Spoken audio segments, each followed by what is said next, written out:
What's going on, y'all? Machiavelli Mills TV. Y'all hit the like button as soon as y'all come on in here. Hit the like button as soon as y'all come on in. I was supposed to live stream like early this morning, immediately after work, but then I crashed. I was tired. I was exhausted. So I went to bed for hours, went to sleep for hours. And now I'm up. I'm feeling a little refreshed, a little bit. I'm still a little tired, right? But I need to talk about this. And I've discussed this on my channel back in like 2022 when Mystical first went to jail. When he first went to jail for this situation, right? But he just pled guilty. He just pled guilty um to third degree grape. Take the G off of grape, right? Now at this point, um, yeah, he gotta stay locked up. He gotta stay locked up. This is the third time he is facing grape charges.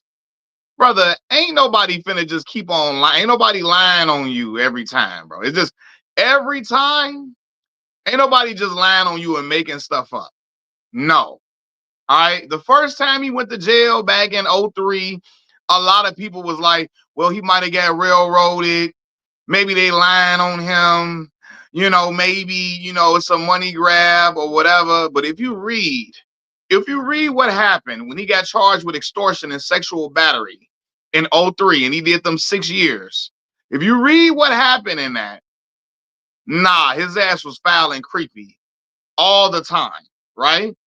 But then in 2017, he got charged with grape again and like kidnapping or something like that, right?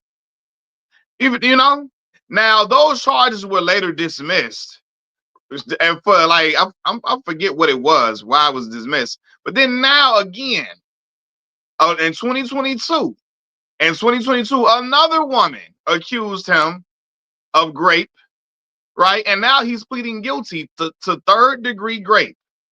Yes, there is a pattern. There is a pattern. He is a absolute deviant.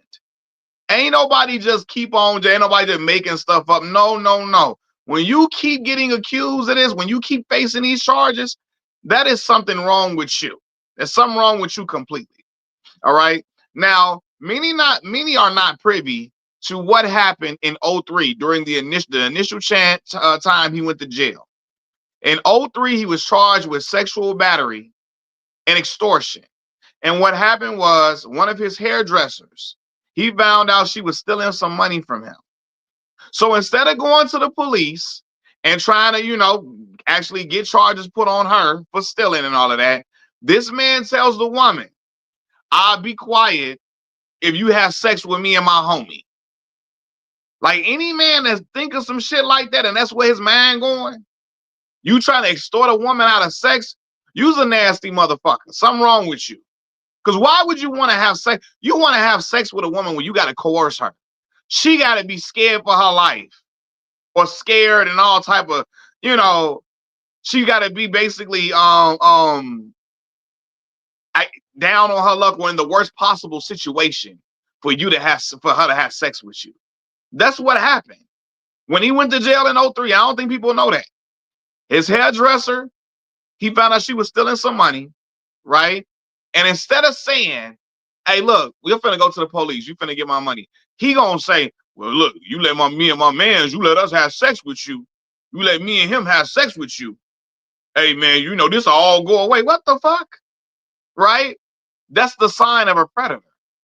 All the way. Right? And I remember when this happened, some dudes was like, man, shoot, he let her get off easy. All right, your ass will be in jail too. You going to jail too, and you're a rapist too. Right? But again, 2017, after he got out of jail, a little bit after he got out of jail, and you done did 6 years in jail, right? You done lost 6 years of your life already for some grapey, take the G off of grape, for some grapey behavior.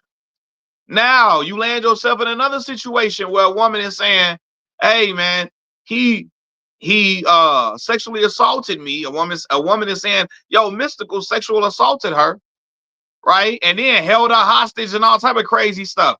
This situation here, 2022, he been in jail since 2022.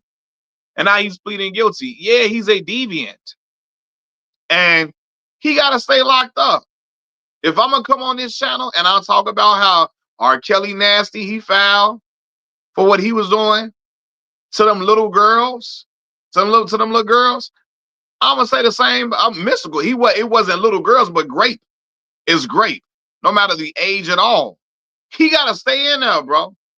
Ain't nobody finna be like, I wouldn't even want to stand next to him. Cause I know this is a pattern. This is a pattern. This is what you like to do. So now again, he's facing like 20, 25 years or something like that. Yeah, you gotta stay locked up, fam. You gotta stay locked up. This ain't nobody just lying on you over and over again. You like to do this. And so now you are a predator and you are where you belong. What's going on, cuz? Yeah, man. Like you said, his son is trying to rap. I had no idea. You know, I had no idea. But yeah, a lot of people thought way back then, there was a lot of people trying to give him the benefit of the doubt. Oh, it was a money grab. The girl lied on him the first time he went to jail. A lot of people, because we love them songs so much, right? We love all the songs he made, the hits he made. We wanted to see him. A lot of people wanted to see him during the No Limit and Cash Money verses. He gave some outstanding verses on Make Him Say verse phenomenal on there. He was a hit maker. But two things could be true. He's a hit maker and a sexual deviant. He's a hit maker and a predator. And predators belong in jail. I don't care how famous they are. I don't care how much talent they got, how well they rap or make music. Your ass got to stay up in there, right? Because if he was a regular, everyday person, it wouldn't be no second thought. Everybody like, yeah, nah. Keep him up in there. We wouldn't want him around in our neighborhood, chilling willy-nilly, relaxing and kicking back. Hell no. You know what I'm saying? Charlie X saying, by the way, the second time he was facing grape charges, take the G off of grape. I'm trying to censor it for YouTube, right? He said, by the way, the second time was right after a successful comeback when he was on that Bruno Mars record. The record label helped get those charges dropped. Then 3 years later, boom, okay, that's what happened. The record label helped to get the charges dropped in 2017 when he was, again, for the second time, he was facing grape charges, right? And they helped to get the charges dropped. 3 years later, this is what he did it again. This is what he liked to do. You know what I'm saying? So yeah, he gotta stay where he at, man.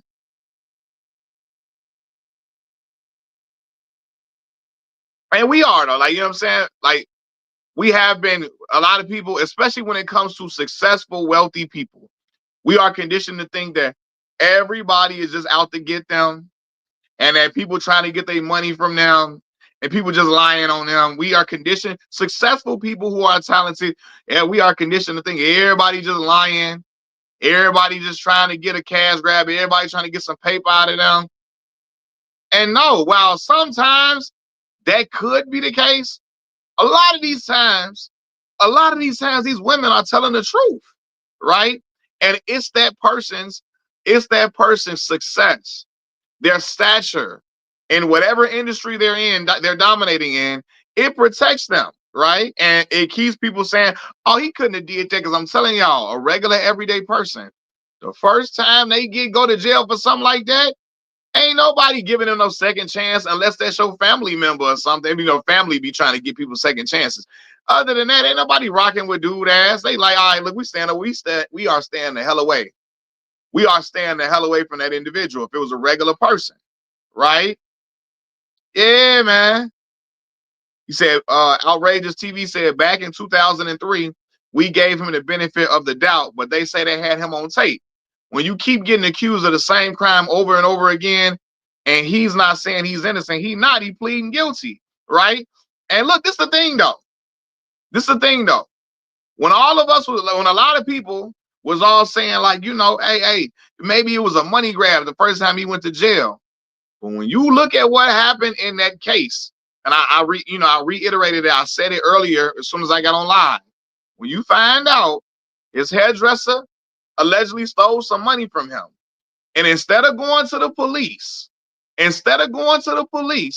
the man said, if you have sex with us, me and my homeboy, we won't tell nobody. Who the fuck? Any man that wants sex from a woman under duress? What the hell? Like, something wrong with you. As a man, I don't want sex from no woman where I gotta coerce her, where she gotta be in fear of her life, where she gotta be in fear of like the worst thing happening to her. Who want that type of sexual interaction with a woman? Where she only doing it because she's scared she gonna get in trouble. It's like, what the fuck? That a predator think like that. A predator thinks like, oh, let me get sex from you when you in a bad state right now. You know what I mean? Like, only a foul deviant thinks like that for real. You know what I'm saying? Yeah. He said, yeah, he warned us in that song. Yeah, the man verse. For opening, bro, I came here with my D in my hand. And you know, my father used to always tell me when I was young and like when I started really, really dating and stuff like that, and I used to go to women's house, right? When I was young. He used to tell me it's like a figure of speech, but he was for real. When you go to a woman's house, don't go in there with your D in your hand. Meaning like, don't be in there trying to be like overly sexual with no woman and nothing like that, crazy like that. Don't do nothing like that. You over there, yeah. I don't do that when you go to no woman's house. You know what I'm saying? You chill out, boy. You know, I used to always say that to, you know, just to be like, even if you feel like it's some type of energy with y'all, hell no. You let that woman decide that that's what she want to happen. You know? But I just think about when I heard him say that in that line in that song, I say, hell yeah, he leading with that. He leading with that for real. I came here with my D in my hand. Yeah. Yeah. You really is a wild ass dude for real. You know? He got a problem all the way. Yeah, and he got a song called Pussy Crook. And that's what I'm saying, Poison Ivy. If she's stealing from you, call the police. It can't be against the street code to call the police on a woman who stole from you. You know, all these rappers, I ain't getting involved with the police. What you gonna do? Beat the woman up and beat her or something? No. Yeah, get your money back from this woman. Call the police. But to think in your mind, oh man, she stole some money from me. I'm finna get some sex out of her. He ain't no better than police officers who try to get sexual favors from women to get out of tickets and get out of going to jail and shit like that. All that is foul and disgusting. You know what I'm saying? Come on, man.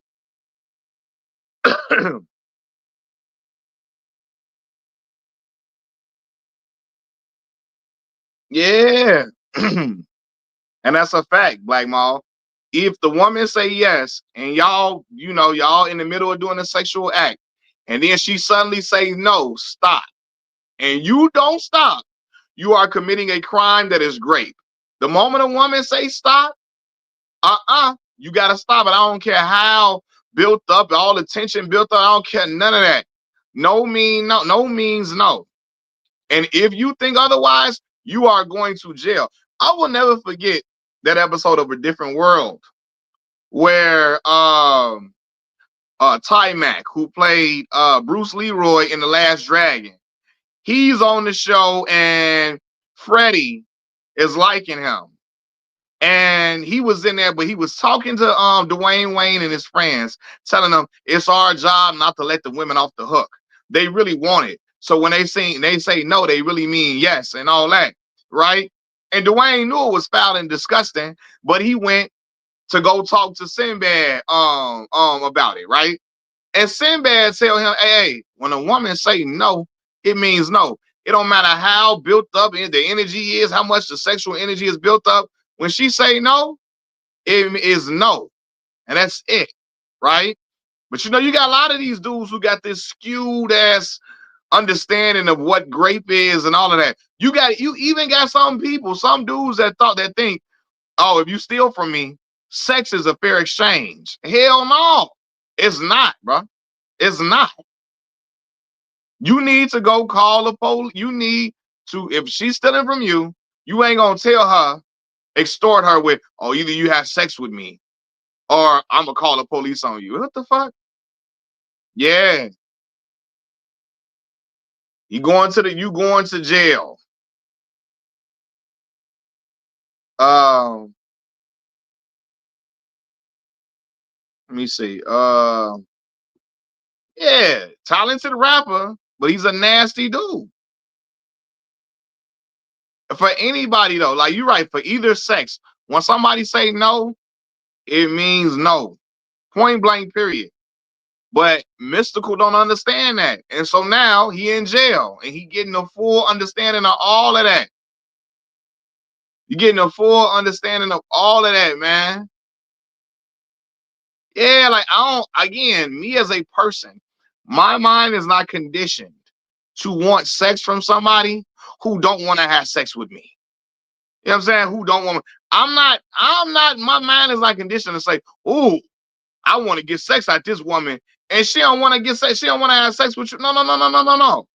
Right? Why are you, a woman that's obviously not into you, you trying to figure out a way to get sex from her somehow, some way? Only a predator's mind thinks like that, you know? So yeah, and once you get the third time you facing these type of you facing these type of charges, consistently, this keeps happening. I believe where there's smoke, there is some fire, right? So again, when these things keep being brought up before you all the time, it's something to that. It's something to that, bro. Mystikal, you ain't got that much money for nobody to even keep trying to extort you like that. And again, I don't care if you got all the money in the world. When they keep saying it's about you, oh yeah, it's something to that, man. It's something to that. You are being a creep, nasty individual, right? And in our community, we got to get rid of these creeps, check these nasty individuals, check them immediately. And they can't be out here living amongst us, right? Because people be cool with it. Some people be cool with this stuff until it happens to somebody you love and you know, right? For real, man. All the way. You know, people be cool. Oh man, shoot. Hey y'all, people trying to make excuses for Mystikal until it happens to somebody you know. Then you want to believe the woman in that situation because you know her. It's your family. It's somebody you cool with. Nah, you know what I'm saying? So man, what the hell?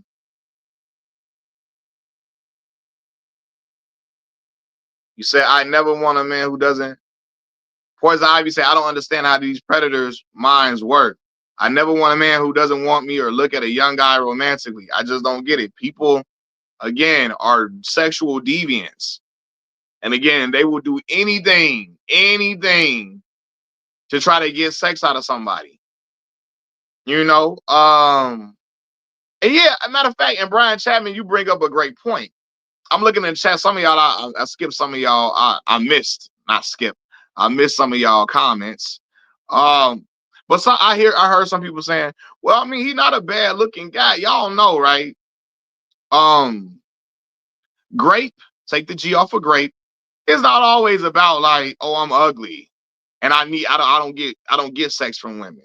It's these dudes that be getting a lot. They probably get a lot of play from women who feel like they supposed to get play from every single woman. No woman supposed to turn them down in their eyes, right? Or it's a power thing.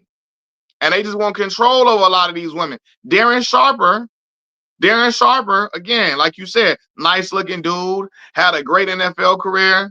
He was known for drugging women, and taking advantage of them and taking forcibly having sex with these women while they were unconscious and all of that, right?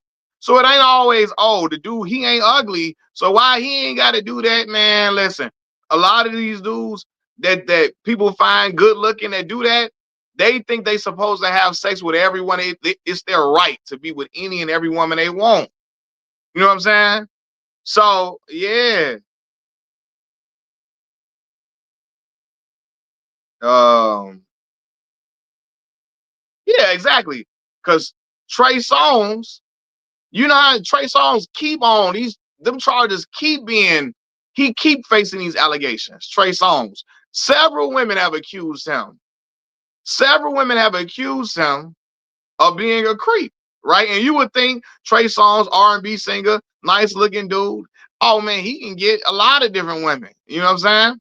But it's a time. It's some men who feel like when they used to getting whatever they want from a woman, when a woman is not giving it to them, some of these dudes feel like it's they right, right?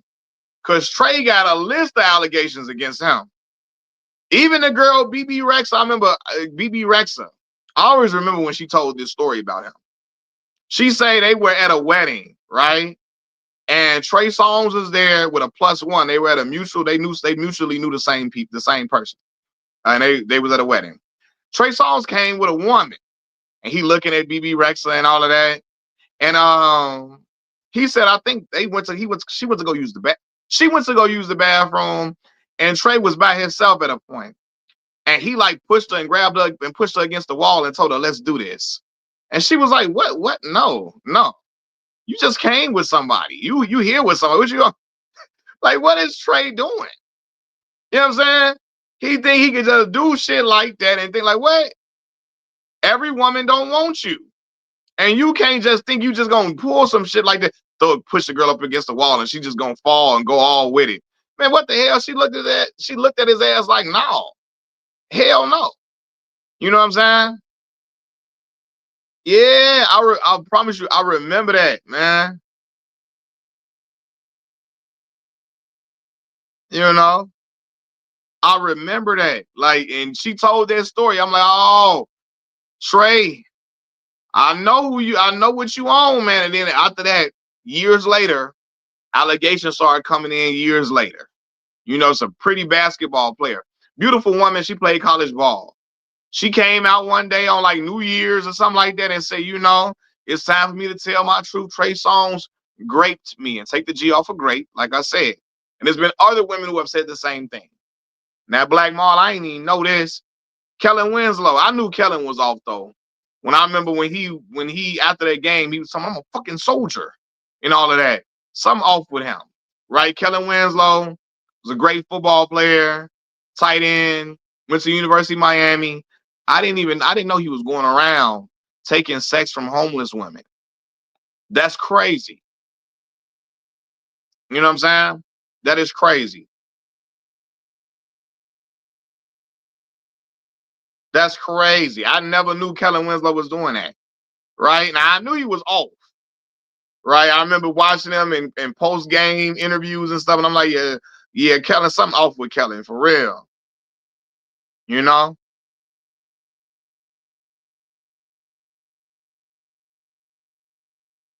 Dang, Charlie X, you know some women who have accused Trey? That's crazy. Wow. You know some women that have accused Trey Songz of that? Yeah, man. That is wild. Yeah, but like, yeah, everybody not lying. Everybody not lying. But yeah, man. And when you see stuff like this, you start thinking about who a lot of these people are. Who a lot of these people are, and they feel like they are entitled to sex from a woman. They are entitled to sex from a woman because of who they are, they fame, and all of that.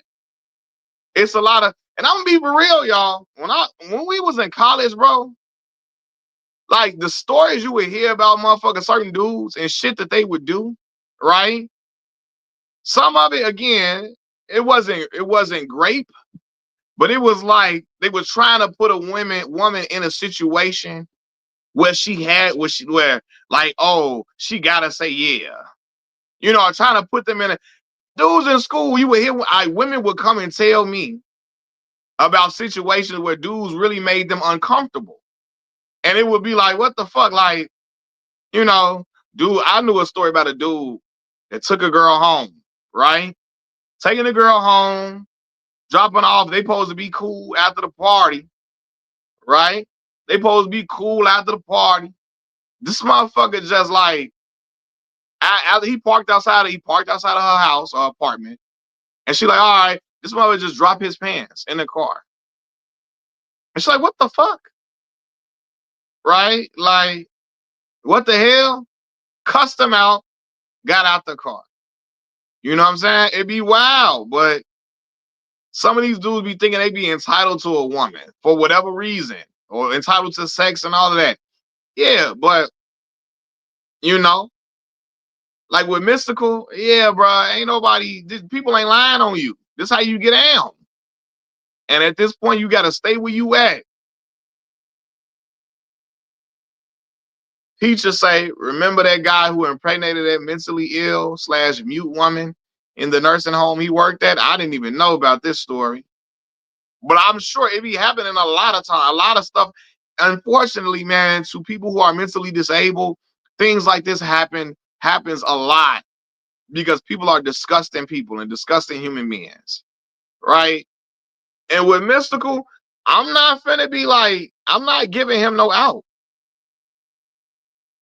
You know what I'm saying? I'm not giving him no out for none of this. Like I said, the first time when I read the details of that story when he went to jail for the first time, the first time he went to jail, I'm like, oh yeah, this is what you own.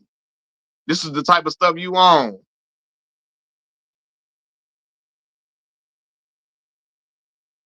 Oh my God, sabbatical queen. I'm so sorry to hear that happen to your mother. That's horrible. Oh my God, man. I'm sorry that happened to your mother, man. It's a lot of this crazy, foul shit like that be happening all the time. Said Charlie X said, yeah, just reading Mystikal court documents sent chills down my spine. Peaches say they don't know how the woman that was mentally disabled, she was mute. You said she was mute and stuff. They don't know how she ended up pregnant. They only found out by running back the camera footage. That's crazy.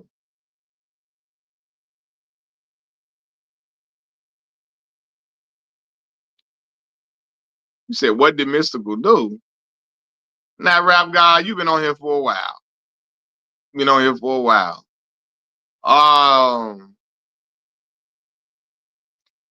The man has pled guilty to 3rd-degree rape. You know? He said, I tell brothers all the time to talk to women they care about, and you'll be scared of how many of them have a me. But I'm telling you, I'm telling y'all, like in high school specifically in high school and college, women I knew during that time period of high school and college, so many of them told me stories about being violated by men, right? And it was happening when they was in like young, right? It don't matter when it happens. Violation is violation, right? But I'm talking about like young, 14, 15, 13, right? Then when they got older, it happened to them during college. It happened to them when they went home and kicking it with somebody they thought was cool. All of that, right? I know a woman right now. This is why my father used to always tell my sisters about stuff like this. You know what I'm saying? Don't ride in the car with nobody you don't know, or take no ride home from no man you don't know. None of that, right?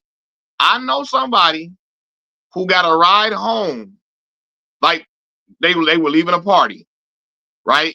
And her friend's friend, a guy that her friend knew, was like, "Oh, this guy can drop us off. He cool."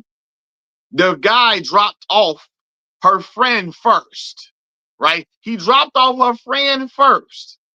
And then when it got time to drop off the girl I know, he raped her. He raped her when it got time to drop her off. You see what I'm saying? Stuff like that. Foul and disgusting. Absolutely horrific, man. I'm telling you, when you talk to women,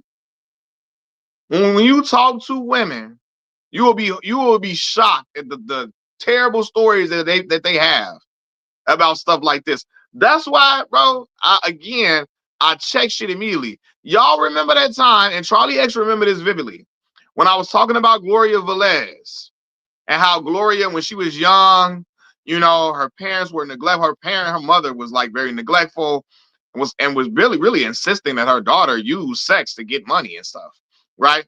But Gloria was in clubs when she was 13, 14 and stuff like that. And there were men trying to assault her quite often.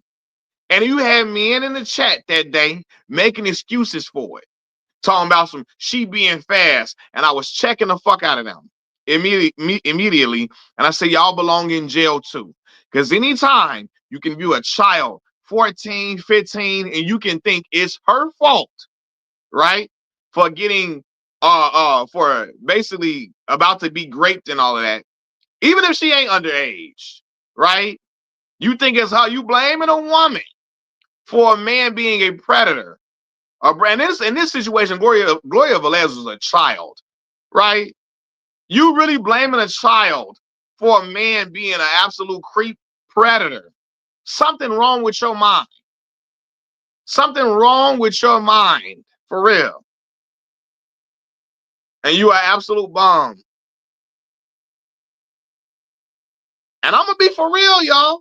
I'm gonna be for real. When I was in school, I remember hearing stuff about guys that, I would not. I didn't know them. But we would be cool in passing. What's up, bro? What's going on? How you feeling, right? And the girl be like, that motherfucker really tried to like get me along and like basically just tried to like force himself on me in a way, right? Or like not force himself, but he tried to like again expose himself and all type of crazy shit. Like what the hell? You said, Mac, the superhead story is a prime example. Corinne Stephens was a 16-year-old girl when that ish started happening to her. Not only men, but women. But not only men, but women like Melissa Ford shamed her. And see, this is the thing. And this is not always the case, but most of the time, and there are going to be men who don't want to hear this because they want to just believe every woman, all these women they just a hoe, they just a hoe. Most women who are really promiscuous like that, who are really out there like that, especially in their youth, something has happened to them. They've been violated in the worst way. Most of the time, a young woman like that who's very promiscuous like that, something has happened to her. Something really bad has happened to her. I'm telling you, when you get to the root of it, you'll be shocked how many when you see a woman and she promiscuous for real, and when you get to know her, you'll find out she got violated horribly as a child, right?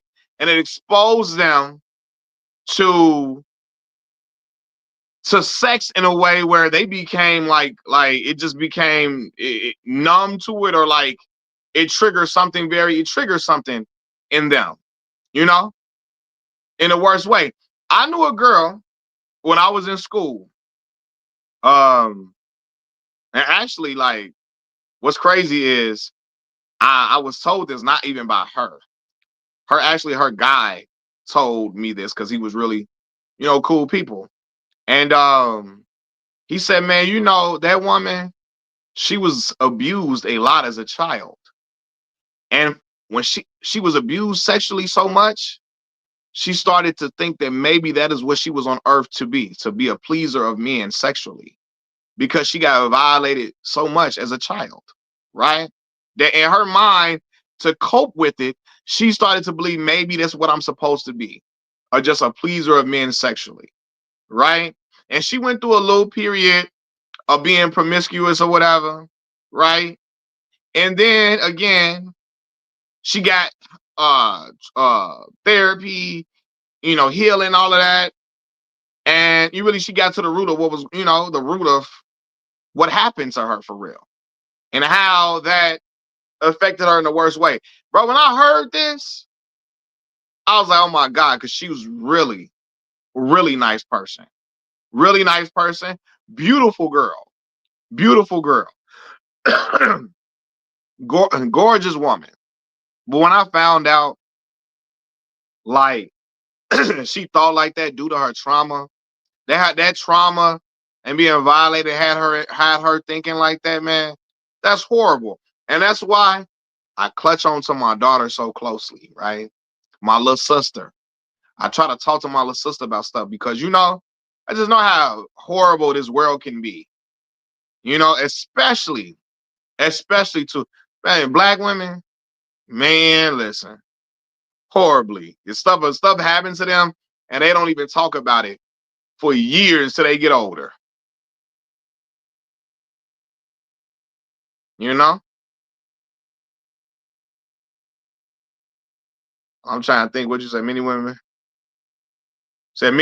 become hypersexual after that to reclaim their power. Got you. Yup.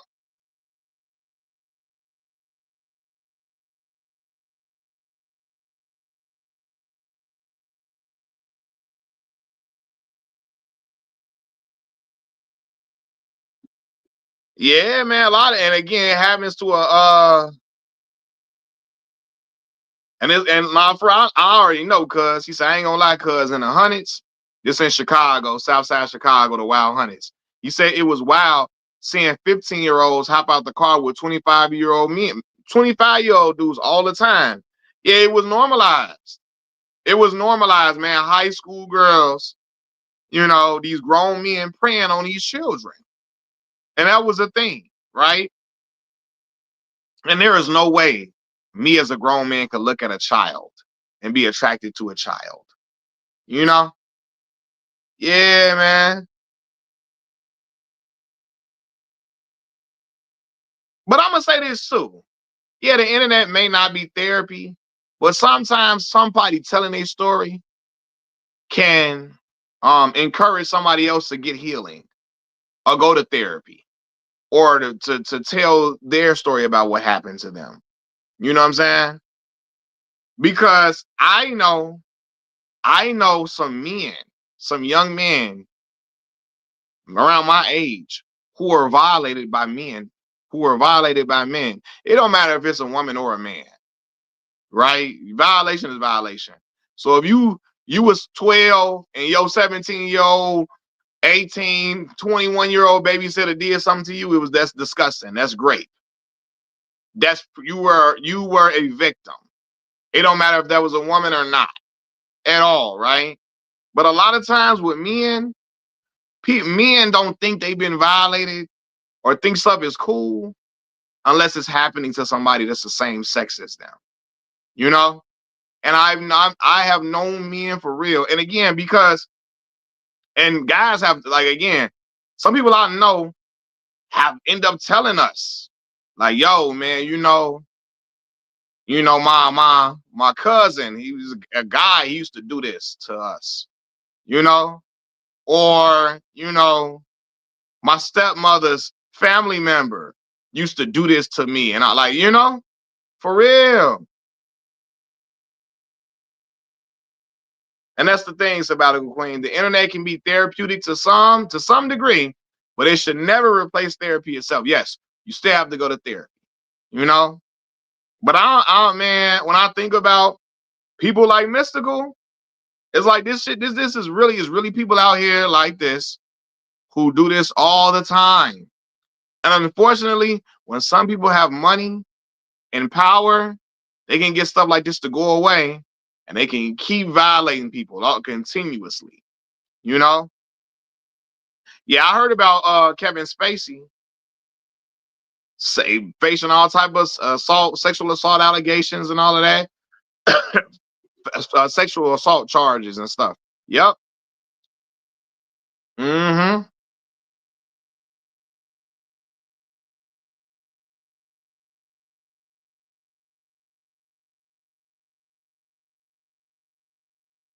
For real.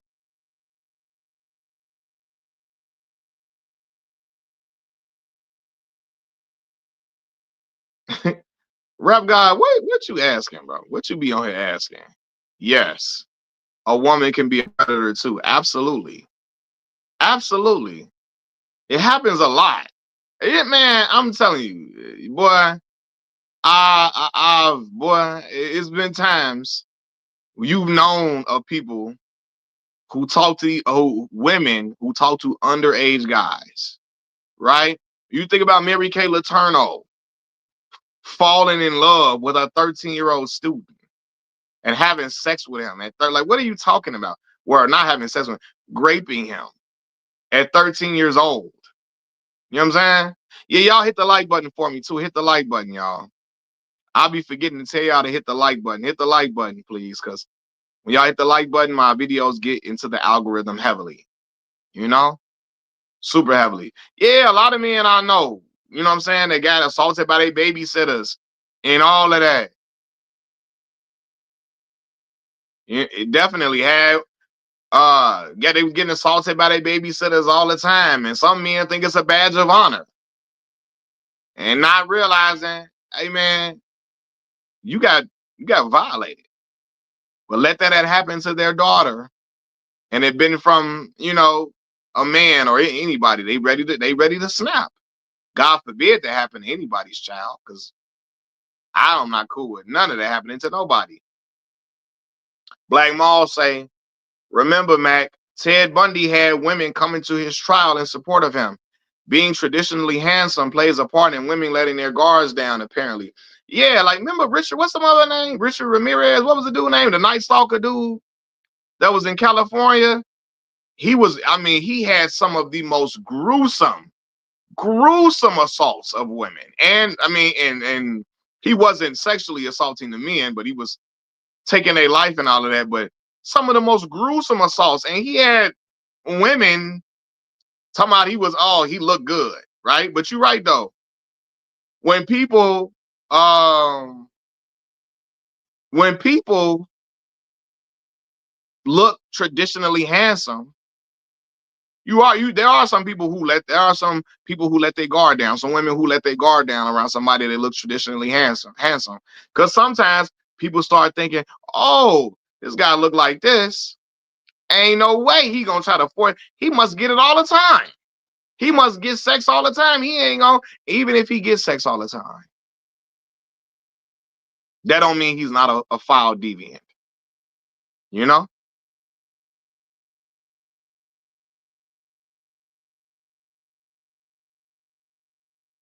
Hell, Ghislaine Maxwell is a predator. Absolutely. Ghislaine Maxwell is an absolute predator. You know? Yeah, man. Like you said, yeah, exactly. Dudes who people think are traditionally handsome, a lot of times they be the worst predators. Yeah, and we actually, some of y'all just now popping in, but we talked about Trey Songz. Trey is a guy that people would think, oh, he don't gotta take nothing from no woman. He don't gotta force himself on no woman. He's an R&B singer. He's traditionally handsome. He's fit. Why would he have to do this? And again, a lot of them dudes think that it is their right to be with every woman in this world because they look a certain way. You know,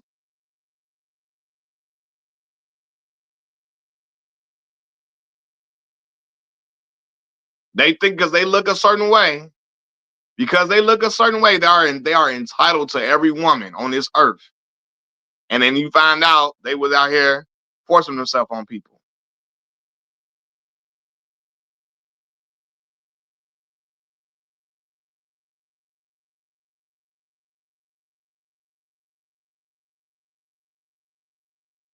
Nah, Ray J was grown when he was messing with Whitney though.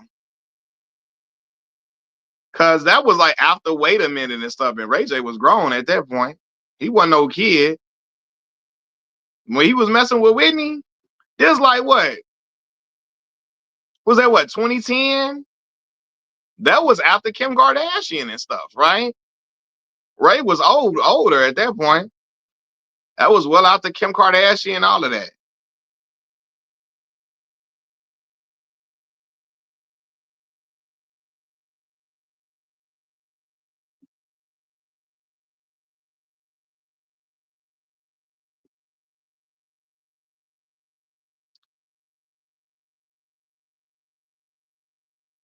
Uh, that was the last year of her life. Yeah, 2012, 2011. She supposed to be kicking with Ray J. Yeah, Ray was grown like a mug.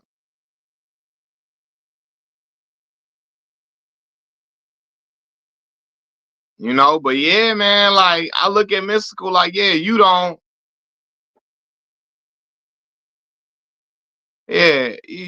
nah, that was when he was grown. Cause Young Berg even talked about it. Seeing her in Ray J hotel room, seeing Whitney in Ray J hotel room, basically getting undressed or putting her clothes on or something like that, you know? But at that point, Ray J was grown as ever when he was kicking it with Whitney. Yeah, man, like, no, consent is the word. And Mystikal absolutely is, he's allergic to consent. Because he keeps on finding himself in situations where women are saying, hey, he assaulted me. Hey, you know, he forced himself on me. So consent, he don't, obviously to him, that ain't nothing but a word. He ain't even, you know, and again, it's foul, it's disgusting. And for people like him, there's a special place for people like him, and he's in that place right now. And he needs to be in jail. He needs to stay in jail.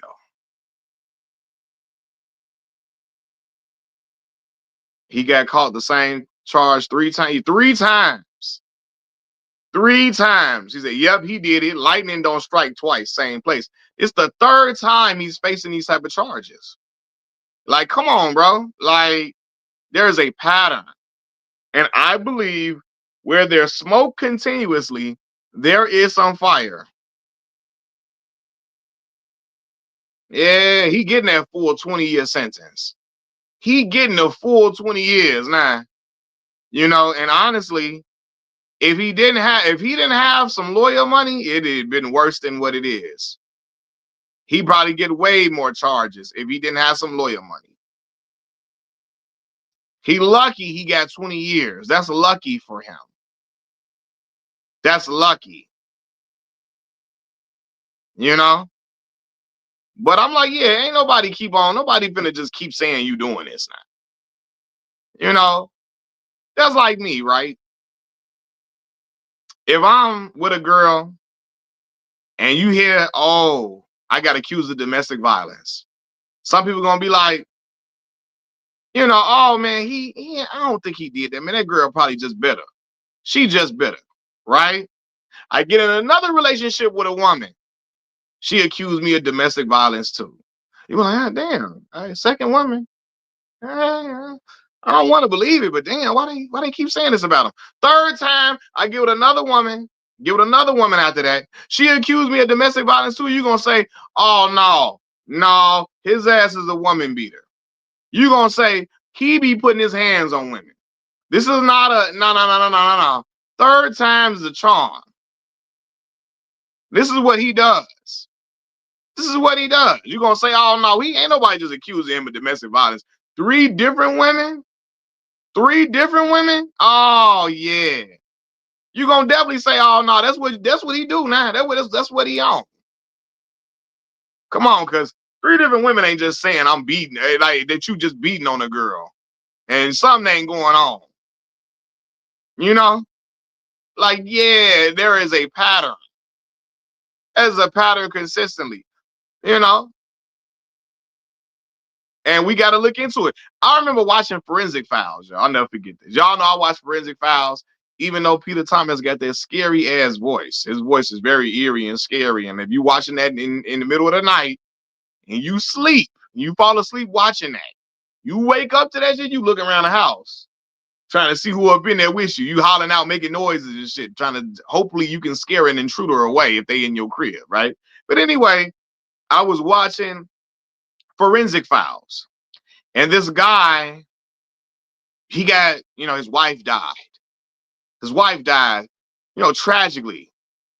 Yeah, and Peter Thomas is an amazing narrator. He got that scary voice though. He got that voice like dude on. You remember on y'all remember on Thriller? Hey, when I was a little boy, I didn't want to hear dude's voice on Thriller. His voice was real scary. Like, all right, it's a little scary now. Goddamn, dude that was narrating Thriller. His voice was scary as hell. But anyway, though, yeah, this dude on Forensic Files, his wife, she ends up dying tragically, right? Vincent Price, yeah, that's his name. That's dude from Thriller. But anyway, on Forensic Files, this dude's wife ended up dying tragically, mysteriously, right? Everybody like, all right, it's an accident. Accidents happen, cool. They go back into his history. His previous two wives died under mysterious circumstances as well. They're like, hold on now.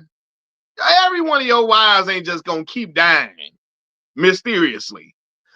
Three of his wives died mysteriously. Well, they come to find out he didn't kill all three of them. All three of them. And I'm like, white dude, so black dude. Hey. You ain't just gonna keep. Black dude ain't just gonna keep just like, yeah, they gonna pick up that pattern quick. They gonna pick up that pattern quick. They ain't just gonna let you just off three women. And it's like, but anyway though, yeah, keep on. His wife just, all his wives end up dying mysteriously. They was like, hold on now, the police finally caught on and say, wait a minute now. 3 times the charm. All 3 of your wives ain't just ending up just dying crazily. This ain't goddamn Eve's Bayou. Remember Eve's Bayou? The auntie was cursed. All her guys kept dying tragically. Like, this ain't Eve's Bayou now. Hey, we know something about you, sir. Come to find out, hey, he done took all their lives. And trying to getting that insurance money was always his goal. You like, man, this crazy, man. This what that brother do. Said, what, secret window? What you say? But yeah, man, like, I look at Mystikal. Yeah, this is what he likes to do. This is what he likes to do. So for people like him, jail is where they belong. Jail is where they belong all day long. And I'm not finna be trying to argue against, no. That's where you got to be at. That's where you got to be at. Mystikal was telling on himself through his songs. Absolutely. He got a song called Pussy Crook. He got lyrics where he talking about he came here with his D in his hand. All that. Yeah, Black Maul, the old Scooby-Doo. And I would have got away with it if it wasn't for you meddling kids. The old Scooby-Doo. And I would have got away with it if it wasn't for you meddling kids. Hey, eventually them patterns catch up to you.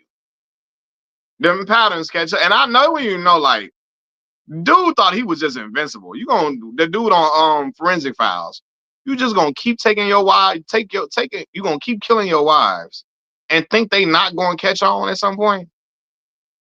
You think you just that good and that slick. But it's just gonna keep happening. Because what you was gonna do? You gonna marry another woman and take her life too and make it 4? Right, come on, like, what was you finna do?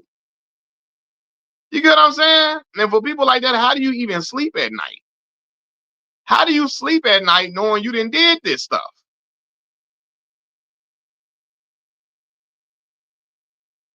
The thief of the night that'll slide the drawers off you. Yeah, stuff like that. Like, what? Come on, man.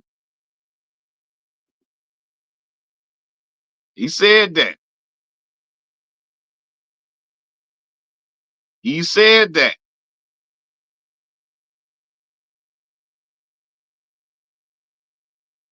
You said Secret Window was a Stephen King movie where the man had a different personality. His wife was killed. He buried her in the backyard in the cornfield, and he kept trying to find out who killed her. Oh, wow. That's crazy. I never even heard of that. Stephen King got a whole bunch of books, man. Yeah, for the life insurance, Charlie X, he kept trying to collect the life insurance off of his wives. Kept getting that life insurance. And I guess he thought he could just keep on doing it. Ain't nobody gonna find out a thing. And they was like, nah, bruh. You ain't just gonna keep getting this off. And you know what I mean? Like, we don't catch on now. You're not gonna keep doing this, and we don't know, put two and two together. That's ridiculous. Yeah, and they found out, yeah, he kept collecting them life insurance policies. Hey, speaking of that, I read a story about a woman who who took her husband's life by putting 5 times the amount of fentanyl in his drink, right? He dies, she makes a book about grief and how to deal with grief and all of that. They come back and find out she took his life for the money. She had an affair going on and all of that. She just got charged. I forgot what her name was. I just seen that somewhere. Oh, you remember that movie, What Lies Beneath? My mama had that movie. I don't know if she still got it. Yeah. Yep. What Lies Beneath? He definitely killed his student.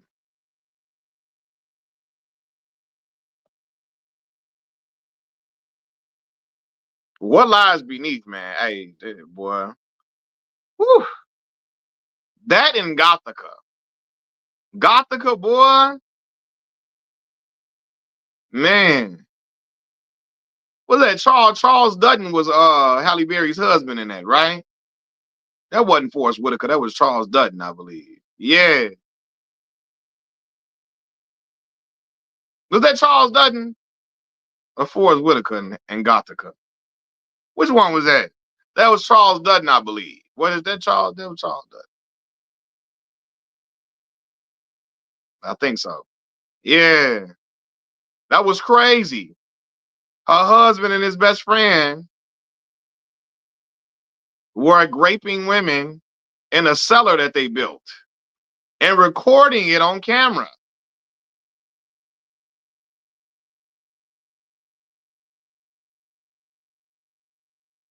Yeah, title is fact. Yeah, it was right. The woman that put fentanyl in her husband's drink, she made a children's book about grief. Are you crazy?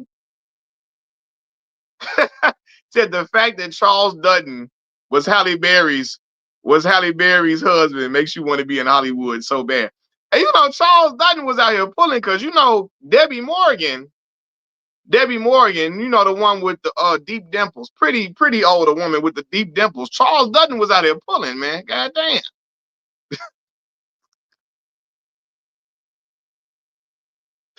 And Charles Dutton was out here. Was he? That man was spiffy, wasn't he? Charles Dutton was pulling him. He was married to Debbie Morgan for a little minute. Yeah.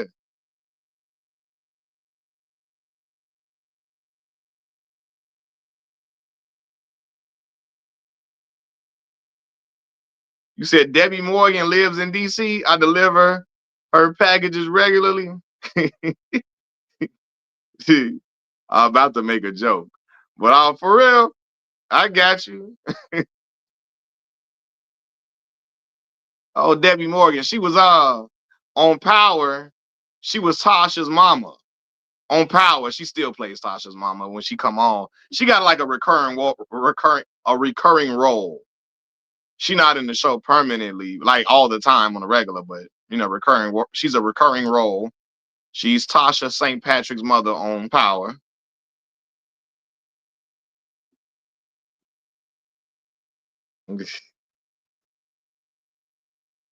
Yeah, but Charles Dutton.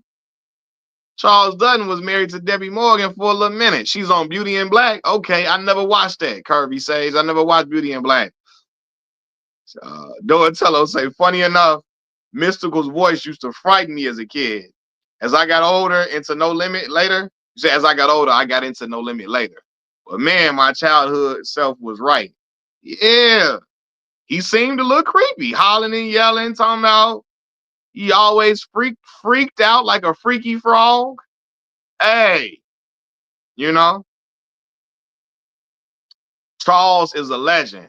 My cousin say Charles a legend. He is. He responsible for bringing The Corner to film. The Corner was fire. What's my man name that played Fresh? And he was Big Mike on the Wood. He was the younger version of Mike on the Wood. What's my boy? And I forgot his name. But he starred in it. The woman that was the mother, she was on Poetic Justice, and she was on remember she was Kane Mama on Minister Society. She was on a lot of stuff back in the day. She was his mama in there. The Corner was dope. The Corner was really fire. It was. But Charles Dutton, my favorite, when he was at Minister Society is one of my favorite movies of all time, right? And we're gonna start talking about movies and stuff on here too. And I actually made a video about Minister Society and the cautionary tale it told, right? Of being mindful of the friends you keep and stuff. But anyway, in that movie, when he talking to Kane and he trying to convince Kane to go with Ronnie to go to Atlanta, he was like, "So what you gonna do, Katie? You gonna mess around and throw your life away, or end up in jail, or end up dead like everybody else around here?" When my man told him, "The hunt is over, and you're the prey," that scene was powerful to me. It was powerful to me when he was talking to Kane, man. Charles Dutton played Sharif father on Minister Society. You know? Yeah, he was in Low Down Dirty Shame. He was.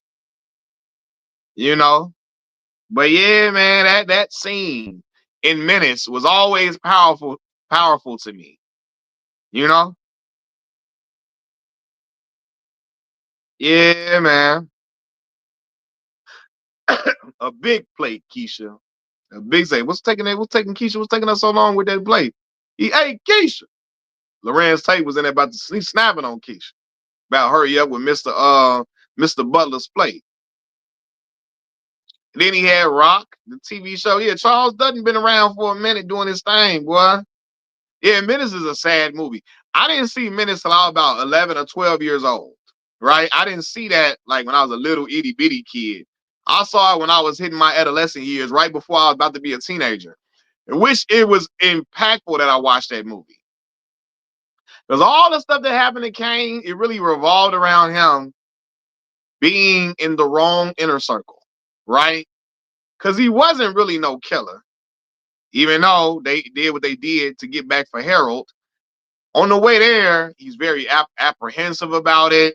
He's nervous. Afterwards, he could throw up. He felt sick to his stomach. You know what I'm saying? It was a lot of stuff he was in that he really didn't really want to be in. You probably could tell if he grew up around other people or was hanging around other people, he wouldn't have went that route. Old was just a straight psychopath and a straight menace, for real. But yeah, said Menace was cool, but I always preferred Boy. Now, Boys in the Hood had more substance to it. As far like Menace was just a cautionary tale, right? And it was really documenting Kane narrating his, the last few days of his life, for real, right? But Boys in the Hood having a character like Furious, right, on there to show the love that he had for his son and teach them a lot of things about gentrification, etc. Right? I remember I made a video about how Doughboy's character is so tragic in that movie. Doughboy's character is really super tragic. Mama didn't love him. She liked the brother because she liked his father better. Doughboy was just treated like the most horrible human being alive by his own mom. she loved and valued Ricky and Ricky only, right?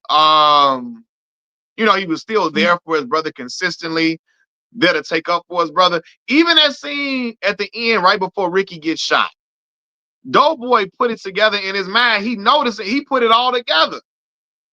He was always there for his brother, right? The dude bumped into his brother. Dude, the little, the street dudes bumped into his brother when they was out kicking it. Doughboy pulled up, we got a problem. Pulled out, and then but that scene when Doughboy put it together, that Rick and Trey was in trouble. You know what I'm saying? Like, yeah, man, Doughboy deserves so much better. He was the realest character in the movie. And when Trey hopped in the car to ride out for Ricky, right? A part of me felt like Doughboy was riding around long enough just so Ricky could, so Trey could realize he didn't want to do that. That's not what he wanted to do. Right? And when he say, Doe, let me out, Doe, let me out, he let him out.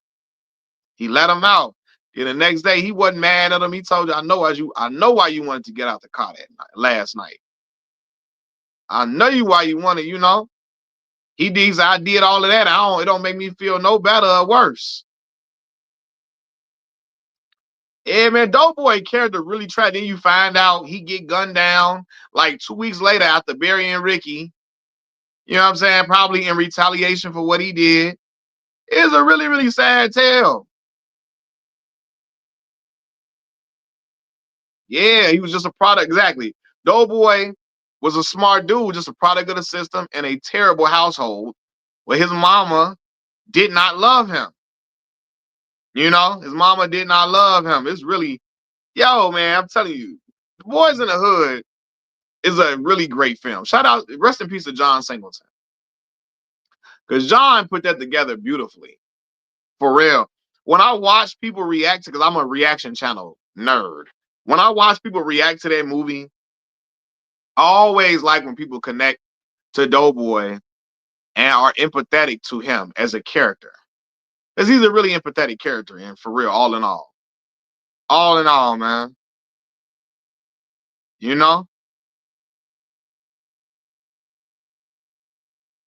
Really empathetic character. Said Ricky was green, and the older I got, the more I just like his. Oh man, Rick was just he was just in the midst of his living his own life, I guess. He had a baby, he wanted to be a football player. He was just caught up in that world. I want to play football and be an NFL player. That was it. But yeah, D. John Singleton, he humanized Doughboy. Yeah, man. At the end of the movie, when they say Doughboy got gunned down 2 weeks later, when you read that is sting, bro. Like that sting you for real. To that sax player, man. What sax player getting busy, Brian? The sax player made the scene that much more powerful. When you hear that saxophone, woo! I'm like, oh man, Rick, they about to get you, Rick. You know what I'm saying? They about to get you, Rick. Yeah, that last part of it, when he say you still got one brother left, man. When Trey said that to him, he said, thanks, G. Man. Yeah, man, the humanization of Doughboy, and that's why I really rock with people whoever watched that movie for the first time and they really empathize with Doughboy. That was my favorite character in the movie. It wasn't Trey. Doughboy is my favorite character. You know what I'm saying? Yeah, why when they in the midst of trying to get away from some people, Rick wanna pee. Let me tell you something. Shout out to Morris Chestnut. Why he wanna pee at that moment though? Like man, what these dudes is on our ass. And we know they got guns. Hey bro, I'ma pee on myself if I got to. I'm not finished talking. I gotta drain the weasel. Man, what? Pop Pop about to be the Pop goes the weasel in a minute. If we don't get back to the crib, Pop goes the weasel. Hell no. Well, let me tell you something. When you gotta go, you gotta go. Well, I'm about to pee. What? I'm finna hold it till I get to the crib. Talking about gotta drain the weasel. Psh, shit. We about to get up out of here first. You hear me? Yeah, let's split up. That's some stuff they send me. If they don't get that old Scooby Doo shit, let's split up, gang. Yeah, and I ain't think even on Scooby Doo, I never thought it was fair that Shaggy just was with the dog. Man, Scooby scared too. God damn it, he ain't finna bark on nobody. Damn, let's all stay together. Shaggy just be with Scooby. Yeah, Ricky in his own world. I'm looking like, why is we peeing right now? I'm gonna tell y'all right now. I remember, I'll never forget. My 7th grade year, at the end of my 7th grade year, some dudes tried to follow me home. They were some older dudes trying to jump me or whatever. You know what I'm saying? For no reason, right? They thought I was older than what I was, though, initially. I don't know how, because I look like a damn kid, right? Scooby was Shaggy dog, but still, though. Scooby scared, too. Y'all come with me, too. Scooby gonna run if something jump out. He ain't finna bite nobody. And anyway, though, and Scrappy dude would have been biting and fighting. But anyway, though, what I was saying was that I remember, you remember how, hey, this the Chris Paul story. Yes. This is why I ain't like Chris Paul ass. But about the first, I'm gonna tell y'all, the first three, about the first 3 years of Chris Paul career, I ain't like his ass. Cause the dude that tried to jump me looked like Chris Paul. I'm 12, I'm 13 at the time. Dudes try to follow me home, right? What? You think I'm finna pee? Well, they trying to follow me home. I'm knowing they own me. They're a little distant, but they following me. I could tell. I'm cutting through the block, cutting to the main street. You think I'm finna go pee right then? Hell no. I'm gonna pee when I get to the crib, bro. I'm gonna pee when I get to the crib. I'm not peeing right now with these dudes finna be on my tail, on my what? They on my bumper. I'm not finna pee right now. Hell no. Oh man. But yes, the dude that tried to jump me looked like Chris Paul. And I did not like Chris again for like the first 3 years of his career because of that. If I ever meet Chris Paul, I'm gonna tell him, I ain't like your ass for the first 3 years now because dude that tried to jump me looked just like you. Yeah, man. We didn't detour it off in the topic. But yeah, I'm looking like, nah, Ricky, now is not the time to be trying to pee, bro. You know? But yeah, but Boys in the Hood it's a great movie, man. Great movie. For real. And don't tell CP that. Think of anything else. Right? CP little ass might want to fight at that point. I'm gonna have to still off CP. Yeah, right. Exactly, Black Mall. Hide in one of them backyards. Y'all jumping the fence already. Just hide in the backyard and stay low. Stay low. That's all they had to do. I'm not when somebody on your tail and you already then they don't you out of their view, you out of their sight. Jump over if they had them tall wooden fences. They didn't have the gate fences where you could see through the gate, obviously. The tall wooden fences, we can hide behind it and crouch down. What? We finna stay in this backyard, bro. Somebody come outside and say, what you doing? Hey, man, these people trying to kill me, man. I'm hiding in the backyard until we waiting for a little minute, too. And I ain't finna just hide for 2 minutes.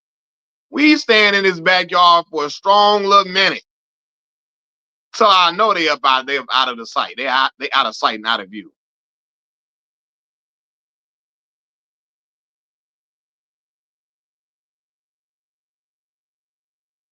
I like, what is we doing? But I always thought to myself, that was just not a good plan. Why split up?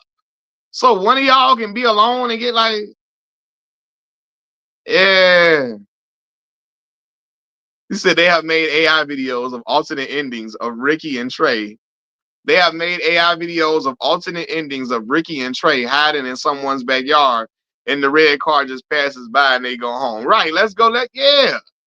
Come on, man. Like, we not finna be, yeah, we gonna hide in the backyard. I'm not, let's just run through the fence. Man, we hiding for a minute. See, Black Mall say somebody come out, I'm running in their house. Yeah, somebody come outside. What y'all doing in my backyard? Hey, listen, ma'am. Hey, let me just hide right here. These dudes trying to kill us for no reason. Just because they just street dudes. Let us just hide here for a second. Let us hide here for a minute. I promise you we ain't gonna be no trouble. Let us just hide right here. Yeah. Yeah, man. Ricky Mama, he's or hide in the dumpster. I'm trying to go. Yeah, we'll try to go in the backyard first. But if the dumpster is the last resort, we gotta go in that stanky mom. But I'm gonna try the backyard first. If they don't see, if they not able to see over this wooden fence. You know what I'm saying? Peaches say she want to see the AI video of them hiding so she can feel better. Cause man, I was so mad watching that, like that part. Man, come on now. Hey, hey, cause I be wondering too though, when stuff like that happens, do your street sense automatically kick in? Like I know when I was about to get jumped that time. I remember that vividly. I was 12 and I knew they was gonna be on bullshit with me. Cause I got my homie Kiefer. Y'all know the one that play overseas. I'm on a bus with Kiefer. Kiefer get off at another stop. We on a regular school bus. And the school bus is pulling up to my stop because they would drop us off at like the neighborhood school. And we had to walk home from the neighborhood school. The school bus drop off points was like the local school. And so many schools in Chicago, there's a school in every neighborhood. Soon as I see my bus pulling up to my stop, I see them dudes down the block. I told my homie Kiefer. Now I'm 13 years old at the time. I tell my homie Keith, I say, hey, Keith, I'm finna cut across the street. These dudes, like, they looking for any type of trouble. They look like they on some dummy, like they trying to get on there with anybody. I cross the street. While I'm walking across the street, I see dude tap his homie. And he points at me across the street. I said, fuck. Right? I told y'all, when I would walk home, it was a little boy named Milton that used to be with me. It was a little boy named Milton. Milton was like in third grade. I'm in seventh grade at the time. He like second grade or third grade. I'm seventh grade. And when dude tapped the other dude and pointed at me, I know they on dummy. They eventually cross the street and get behind me. A nice amount of step, not right behind me, but a nice little distance behind me, but enough distance to where they can say something to me. Right? First thing dude say is, hey, where you go to school at? You all know what that is. That's not a friendly conversation at all. Milton heard them ask me where I go to school at, and he started take off. He looked like he started getting scared. He said, oh. And I said, Milton, go ahead and run. Cause I already he a little boy too. I said, Milton, go ahead. Go ahead and run. He take off running. They ain't worried about Milton. Now I'm trying to figure out in my head how I'm finna play this. Usually I cut through the blocks to get home. I say, man, I'm finna go to the main street. Because if something happened to me, hopefully somebody will see something and they'll get out the car, hopefully. So I'm like, I got to go to the main street where there's a lot of traffic. I can't cut through the blocks now. That's where my mind went. I can't cut through these blocks. Now I'm 13, right? I go to the main street. As soon as I hit the corner of the main street, I take off running. I don't know what the hell happened in me where this pride kicked in. Foolish pride. Where I said, man, I live over here. I can't run it from nobody. I'm going to just have to just face whatever it is. Stupid. I should have just kept running. The fuck? But anyway, I stopped running. I turn around. This motherfucker on a bike. They didn't found somebody with a bike. It's a big old dude on a bike with the Chris Paul looking dude. He riding on the back of the bike. I said, oh, hell no. Right? And I'm looking like, man, what the hell? They at the time, I'm 13. They like 16. They about 16, 17. I said, how did they get a bike? They ride up on me. I said, first thing I said, so what y'all about to jump me now? And dude said, shit, I'll fight you my damn self. I'm like, what? So now I'm knowing at this point, I got to think quick on my feet because they already, and they know I'm a kid. So I look young as hell. I had a do-rag on with my little fitted, but you could tell I was a kid. So dude say, at the time I had a habit of saying G a lot. When you're a kid and you're in school, you get impressionable, you just start talking like everybody else. So everybody in school saying, what's up, G? What's up, G? But you know, in G in Chicago, sometimes that's a regular term of endearment, but G is gangster. Like that could be GD. So I'm saying, I'm just trying to get to the, when they basically tell me, when they ride up on me, dudes say, hey, let me get that watch though. I had a watch on my wrist. Now my mama would go to Burlington Coat Factory and find nice watches for me. Really nice watches for about $20. $20, $15. She got me a really nice Kenneth Cole watch. I remember this vividly. And she had the links taken out. So it was a nice watch. He said, let me get that watch. I'm not trying to give up this watch. I love this watch. I'm like, man, I'm just saying, G, I'm just trying to get to the crib. And he said, you said G? He said, you said G? I said, no, I ain't say that. I'm just trying to get to the crib. I'm just trying to get to the crib. And one of the dude say, how old you are? How old is you? How old you is? I told them I was 12. Because sometimes I was 13 though. That teen at the end, you might be old enough to get whooped on at that point. Teen, I understood in that moment, I had to say I was 12. Because 13, they sometimes all people got to hear is a teen. And they okay with doing whooping you or whatever. I said, I'm 12. And dude that was with him say, oh, this is a little ass boy, man. This a little boy, right? Now, it was a big dude too. He like this. He the one that said, this a little boy. This a little boy. The Chris Paul looking dude, he's steady trying to press a little bit. He like, I'm saying though, but let me get that watch though. The big dude like, man, it's a little boy, man. Come on, it's a little boy. I'm like, man, I'm just trying to get home. He like, let me get that watch though. I'm like, I'm just trying to get home. I'm trying to get home. Then big dude like, man, come on. And he was like, all right, man. All right, man, be safe, man. Stay safe out here. He told me stay in the house. Tell me, hey man, stay in the house, man. Stay in the house. Stay in school and stay in the house. I know you ain't just trying to give me advice after basically you try to rob me or you gonna try to jump me or rob me. Hell no. I know you ain't just what? I went in the house by adrenaline rushing. Cause I'm already knowing like something could have went wrong. I called my dad immediately. My father on the phone pissed. He what? Man, the fuck now again. At this point, my father really is pissed because my brother is already deceased at this point. I told him my brother had his life taken from him at 19. And he wasn't even in Chicago. He was in college. He was in college like an hour or so away when he unfortunately had his life taken from him. So my father on high alert. He like, oh no, I'm not dealing with this again. I'm not dealing with nothing. You know what I'm saying? My dad pissed, right? And now he come to my mama house afterwards. Cause he like, man, we got to figure out a way to keep him safe. Oh, this bullshit. He's starting to get of age now. He's starting to get of age where he started running to these little knucklehead little kids out here. And now he might run into some BS, especially with the fact I'm living with my mama. And I'm my mama only boy. My brother's all from my father. My brother, they had his life taken from him. He was 9 years older than me. Then my other brother, significantly older than me. Like 17 years older than me. You see what I'm saying? So like, he already gone at my dad. He not in the house with my father. He older with his own kids at that point. So it's like, I'm in my mama house Ain't nobody I could run to, but my mama ain't going. My mama get out.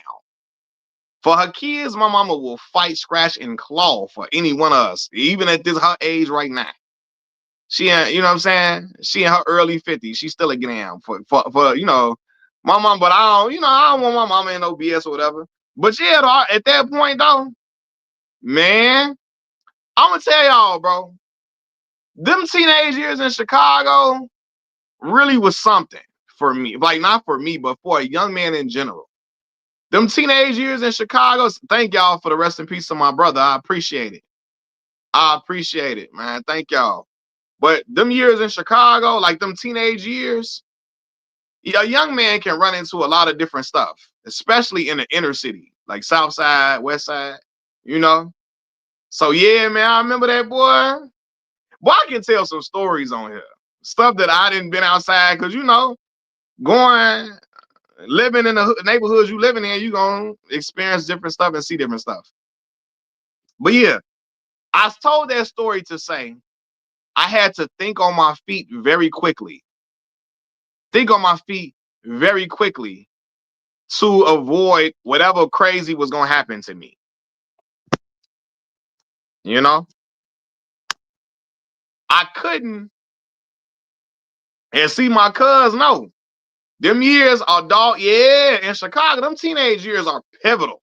Like, it was really that's when you really start being outside for real. When you start going to high school and you taking public transportation to go from school, go to your school to the house, it forces you to grow up, right? Like, I was a kid who I was only outside to play ball, to go play basketball at the park, and to go to the corner store, right? Them the only time I was by myself before I got to high school. I wasn't ripping and running through the city by myself as an adolescent. Like, you know what I'm saying? I didn't start traveling through Chicago by myself until I got 14. Because we don't have, in Chicago, there's no school bus to take you to high school. We got to take public transportation, unless your parent dropping you off or something. So at that point, I had to instantly become street smart. Instantly. Because I knew I was in a different realm at that point. I'm not at a school bus where, you know, there's no school bus. It's school bus in elementary school. So kindergarten through 8th grade, school bus. High school, no busing, no public, it's no school busing situation for kids in the city. In the suburbs, they got buses for them. But in the city, no school bus. So not only when you're on a public transportation as a teenager, you're on a bus with kids from different schools, from different hoods. You're going through different neighborhoods. So I had to instantly become street smart. Instantly. And Chicago got to change that. They got to have school buses for high school kids. You can just, it just eliminates a lot of shit, right? But anyway, I remember, you said, wow, I didn't get jumped like that, but a lot of my family who was smaller in stature definitely experienced the same. Yeah. And when you by yourself for real, like, I went to school at Morgan Park. At the time, I'm living on over east. I'm on 86 in Euclid by CBS High School. So I got to take a bus. I hop on the red line, then get on another bus. So take a bus, get on the train for one stop, and then get on another bus to get to high school. So I'm a little traveling. So I'm by myself for a little minute. You see what I'm saying? So yeah, man, it's just it's a different experience for real. So I had to become street smart. I remember my mama told me this one day. I swear to God, I'll never forget this. Shout out to my mama, Franny girl. When I first, when you a kid, because I wasn't outside like as a child, my mama, I went outside to hoop. That's it again. I wasn't outside running the blocks. My mama and my father didn't play that. You go to that park, go hoop. You go to the corner store, get us something from the go get stuff. I would go to the store and get something from the store and stuff like that. But that's it. So I wasn't really like paying attention to how I could come across. I never forget this. My mama looked at me outside one day. Listen, I'm in high school at this time. And she told me, Malcolm, you walk like you kind of walking on your tippy toes. Don't walk like that. Don't walk like that. because them boys outside will see you walking like that and think you somebody to pick on, you know? So I had to change how I walk, my demeanor.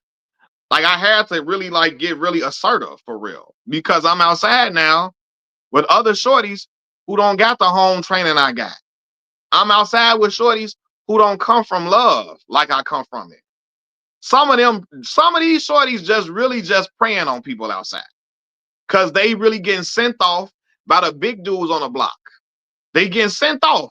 They out here gang banging very young and they looking to mess with other little shorties outside. So my mama had to tell me that, right? So now I'm walking with a little bounce in my step and I'm walking differently.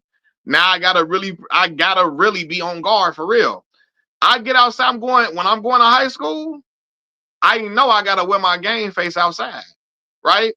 It was times I never forget this. I thank God for my mother. My mama, I tell y'all, I love my mama for real because my mama knew she understood what we was living at. She understood what was going on outside because she on the bus going to work. So she was never oblivious to the shit that was going on. I never get one day my mama, I'll come home from school and I'm just sitting down, I'm eating, she made some food and she talking to me. And she say, Malcolm, do you be scared when you be outside sometimes? Right? Because again, sometimes I get on the bus full of other kids from other schools and from other hoods. I'm by myself. And I said sometimes. And she told me it's okay to be scared. Just don't let them know you scared though. Right? Because unfortunately, them shorties in the hood of Chicago, they smell fear like a shark smell blood and water. So they know when you scared. So a lot of times it emboldens them to try something they feel like you scared. So there's times I was scared, but I had to wear my game face. I had to wear my game face so I wouldn't be no victim out here. You know what I'm saying? Because I know what really can go on. Boy, I remember this. I swear to God. I remember this one time. I'm on 95th. My cousin know what I'm talking about. I'm on 95th and the Dan Ryan, right? That's where 95th Street is the bus terminal, where all the buses pull in here.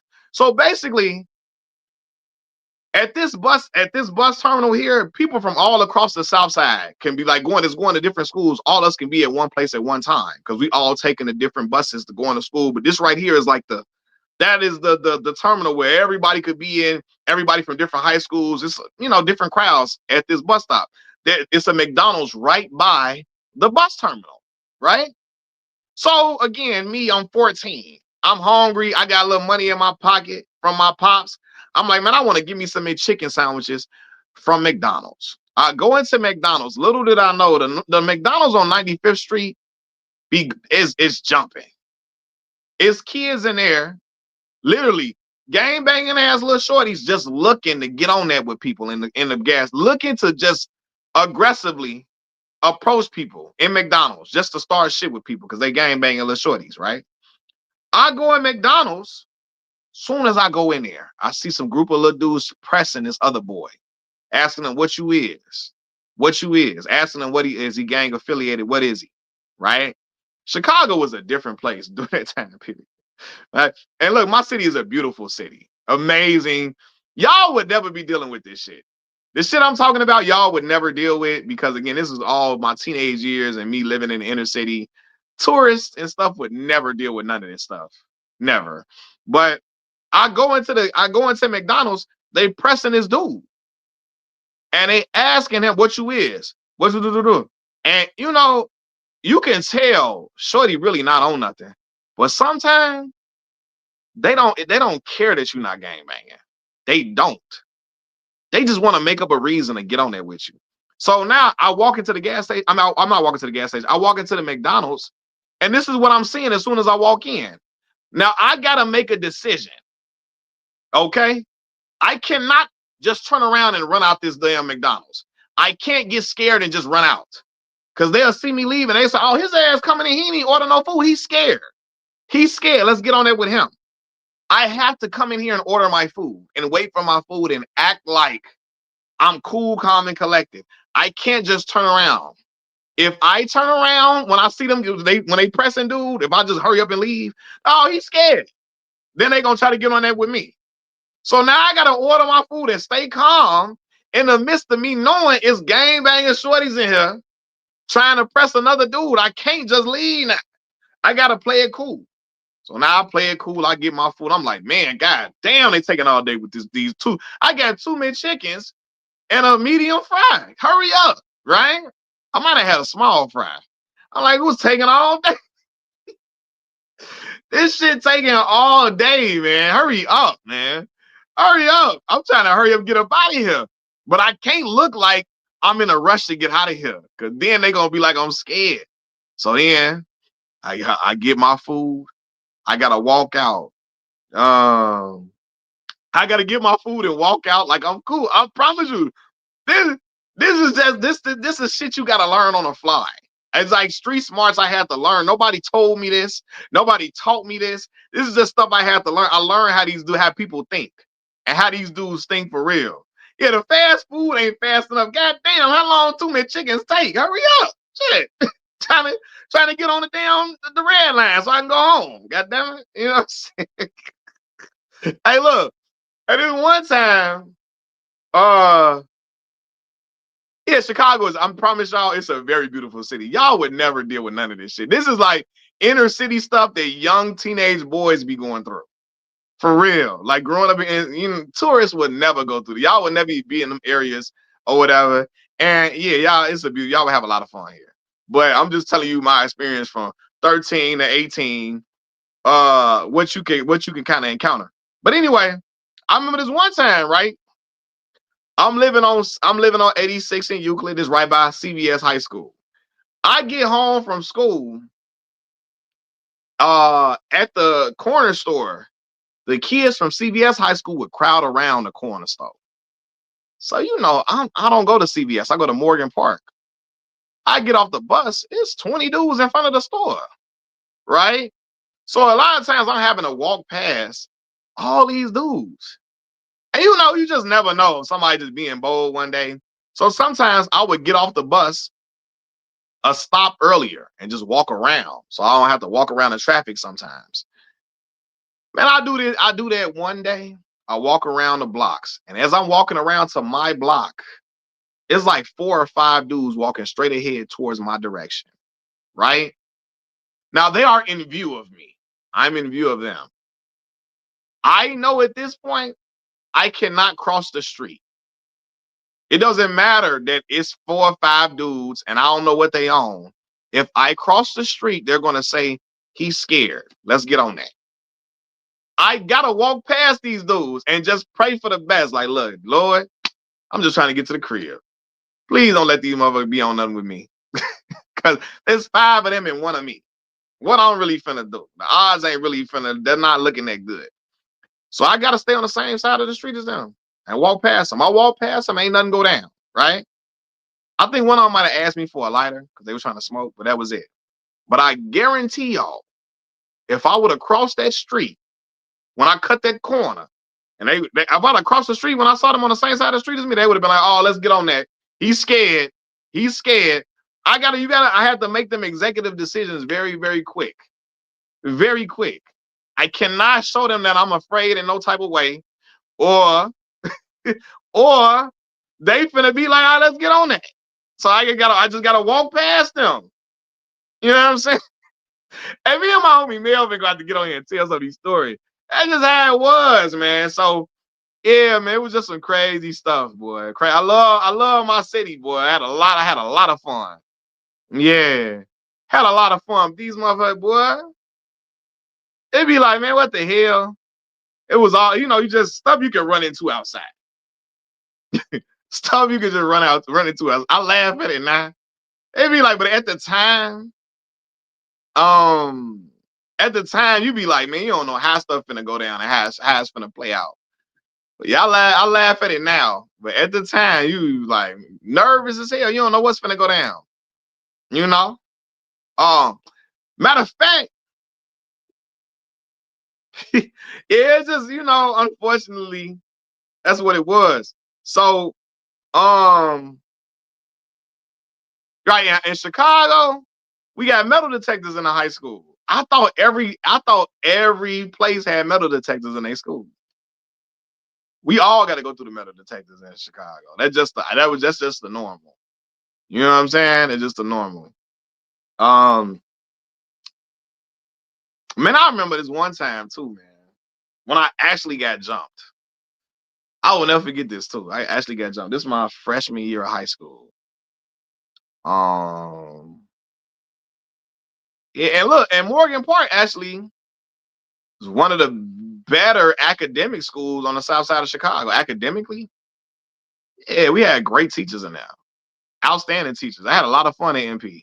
But Chicago Public Schools got metal detectors.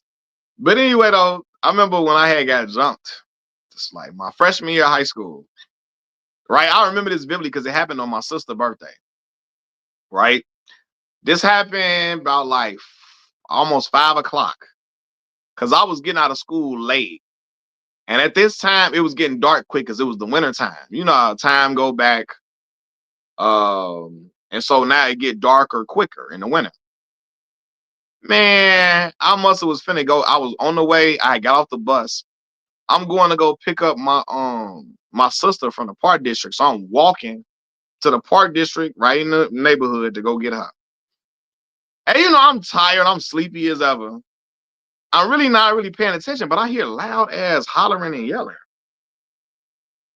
And I don't really I'm not paying attention to it because it's on a busy street. So I'm thinking like it's some kids out here playing, hollering and yelling or something like that. By the time I turn around, I see somebody running to me and really right there. Hit like come like somebody like running right to me and then hit me and I fell, right? I fell. It's 4 dudes. And they kicking me, so I gotta ball up now because I got the big book bag on my back. You know what I'm saying? I can't get up for real. 4 dudes. I had to just ball up, curl up, whatever, right? I really didn't feel it while it's happening. I guess because my adrenaline was rushing so heavily, I didn't even feel it at the time it happened. But I had one of them kick me. So I had one of my eyes, I had to get stitches under one of my eyes because one of them kicked me and then they got like a cut opened up, right? So I go at that point, and when my father found that shit out, boy, what? He ran every red light in the city of Chicago. And that's when my dad told my mama, I'm never gonna let this happen to him again. Never. And it never happened to me again, ever. I'm 14, I was 14 when it happened. And I went to my dad's house for about like a good month and a half, and he was taking me to school every day. I went to stay with my dad for like a month and a half. I would come to my mama's house on the weekends. I went to stay with my dad for like a month and a half, no, almost 2 months for real. Right? But anyway, I remember after I got jumped, shout out to my homie Shooter Man. Because a little bit after that, it was right before Christmas. We had a Christmas party at my mama's house. Right? My homies them come through there. My homie Shooter was a rough dude. My Shooter was rough. Shooter had a fake. He had like a BB gun that looked like a real gun for real, right? He had a BB gun that looked like a real gun. Shooter outside. We outside going to the store, and Shooter is me, Shooter, and my god brother. Shooter like, hey, if you see one of them dudes outside, just let me know. If you see him, let me know. My Shooter was about at this point. Shooter was like 6'3", about 240, 250 pounds. We in freshman in high school, but Shooter like 6'3", 240, 250, right? Like not exaggerating. So he like, hey, you see him outside, let me know. So I'm definitely getting on that immediately, right? We outside, we did not see these dudes outside. I never seen them dudes after that. I never seen that after that day. I never seen them. I don't know where the fuck they lived at. I never seen them after that. But my homie Shooter was out there with me outside. I was like, yeah, if you see him, just let me know. I'm that's my dog. Fool say, I'm finna fight all of them. You know what I'm saying? I wasn't finna let him fight all of them by himself. We just gonna have to fight regardless. But Shooter just like, man, he mad as hell. Cause he like, man, they know you was smaller. Hell no, you know, at that time, I'm like 5'9", like 150 pounds, 140 pounds at that time. right? So Tudor, like, they know you was smaller. Hell no, I'm finna. He ready to fight by himself, but I gotta fight with him, you know.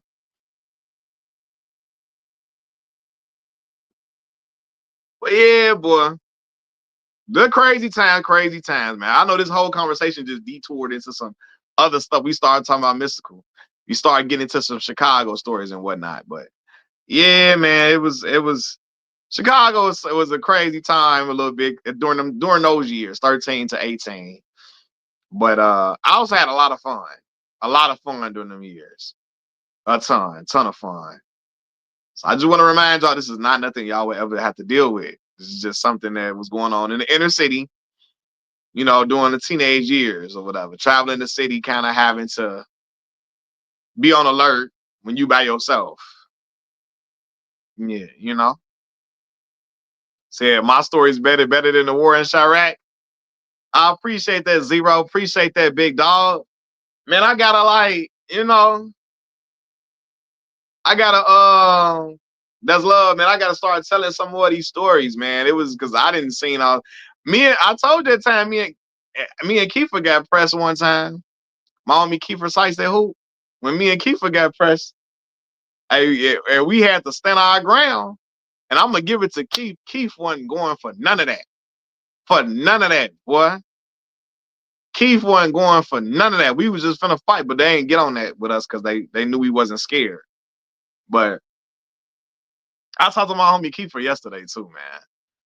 I talked to my dog yesterday, man. My dog doing his thing in China right now. My dog doing his thing, hooping in China. But yeah, man.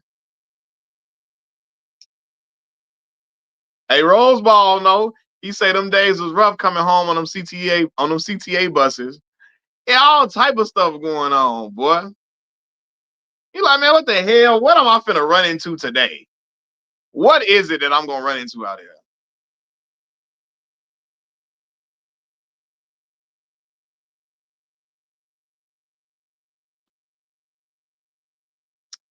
Have I ever had any issues over my hat being cocked up? No, because I already knew not to cock my hat. My mama and my dad told me at, like, when I was like 4 or 5, when I was about 5 years old, my mama and them told me about cocking my hat in the city. She told, like, they told me that's like how gang affiliations worked when I was like 5. I was a little boy and knew. Keep my hat either front or back. Cause you know, when you a kid, you see in the movies where these dudes be having a hat cocked.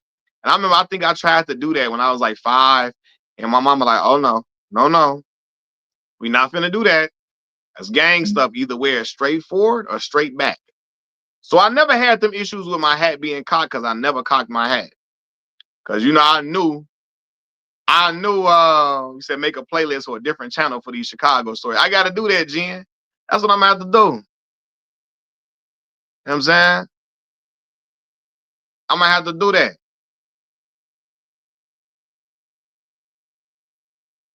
I'm gonna have to do that, man. But yeah, though, like, so I never had no why did the games have to take the sports hat? No.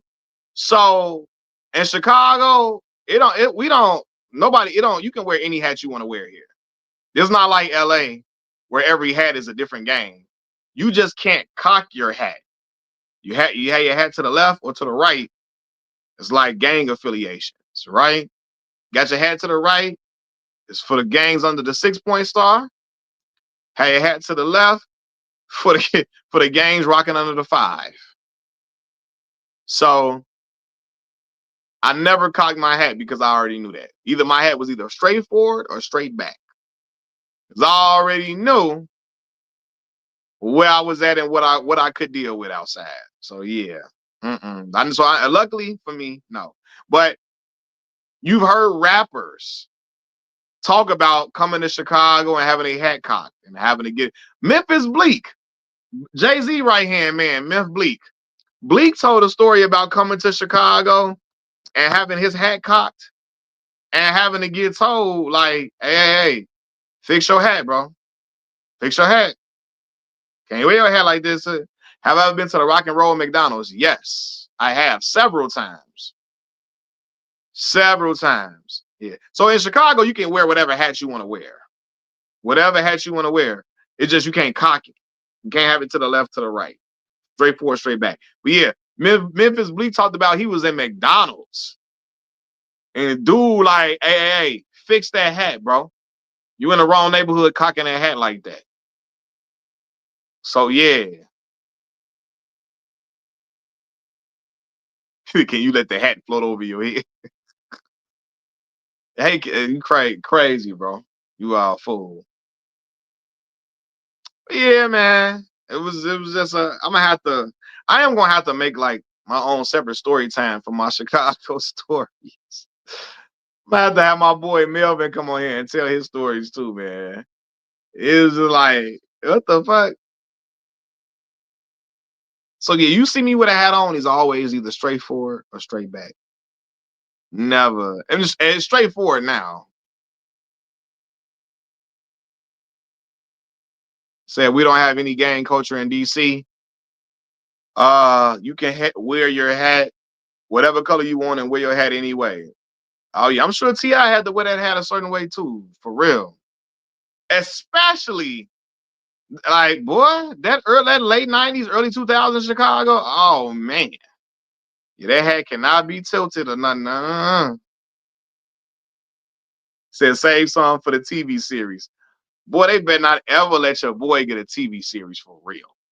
It's really y'all. I'm gonna depict some Chicago stuff. We're gonna have a lot of fun. The TV show would be like fun and showing all the fun that we had in Chicago growing up because we had a ton of fun, a lot of fun. But they also gonna show them real situations too.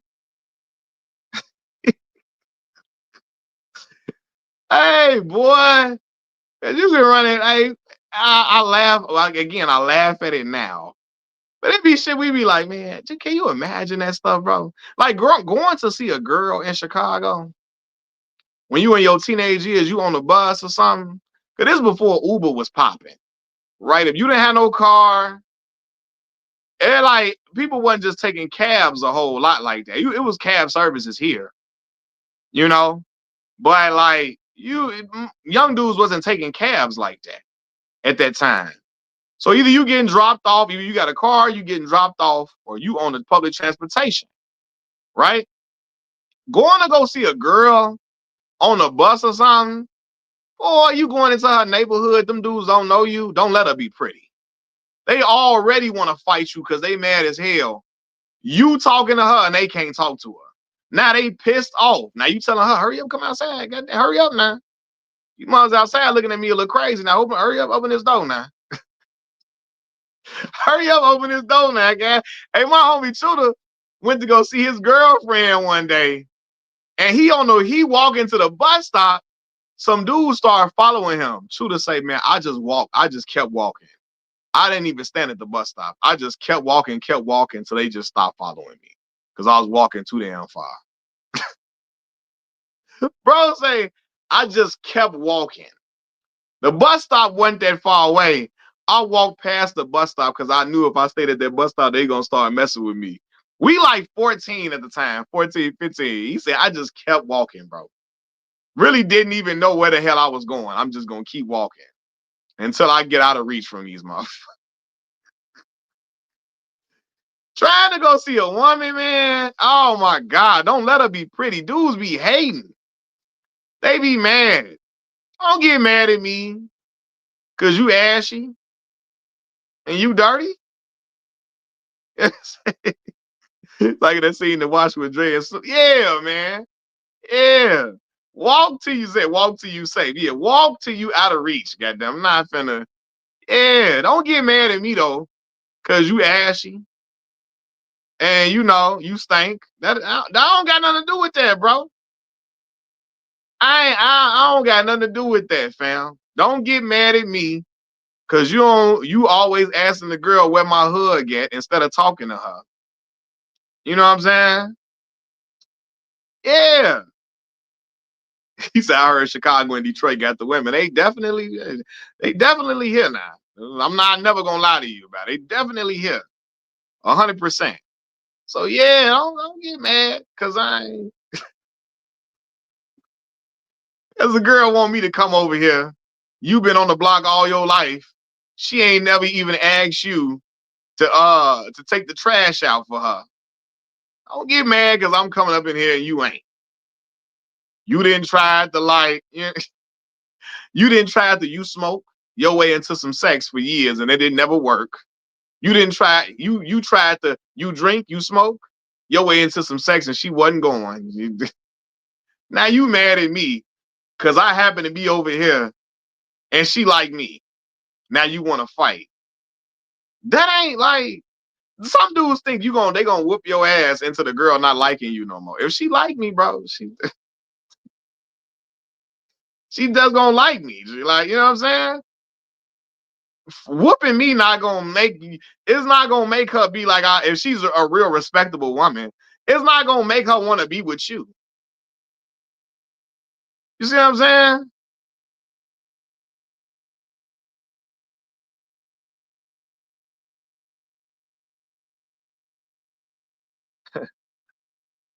Boy, yeah, them boy, where my hug at? Where my hug at, dudes? They is, boy, they be some haters. Always hating. You like, damn. What you hating on now? Shit, they always mad about something. Y'all hit the like button for me too. Hit the like button. Y'all coming in here, Dahlia, what's going on? Hit the like button for me, y'all.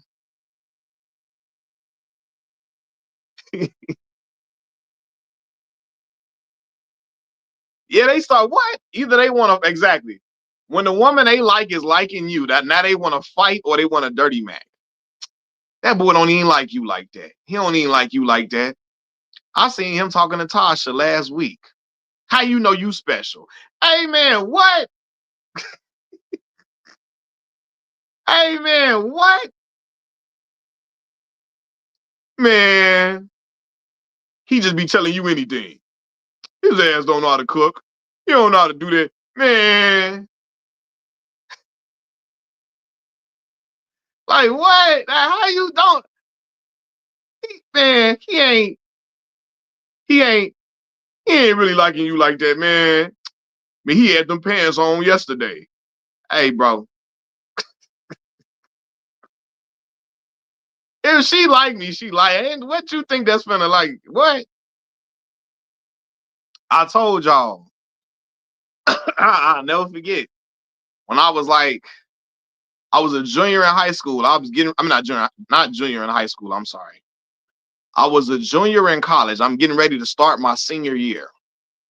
This the summer of 2014.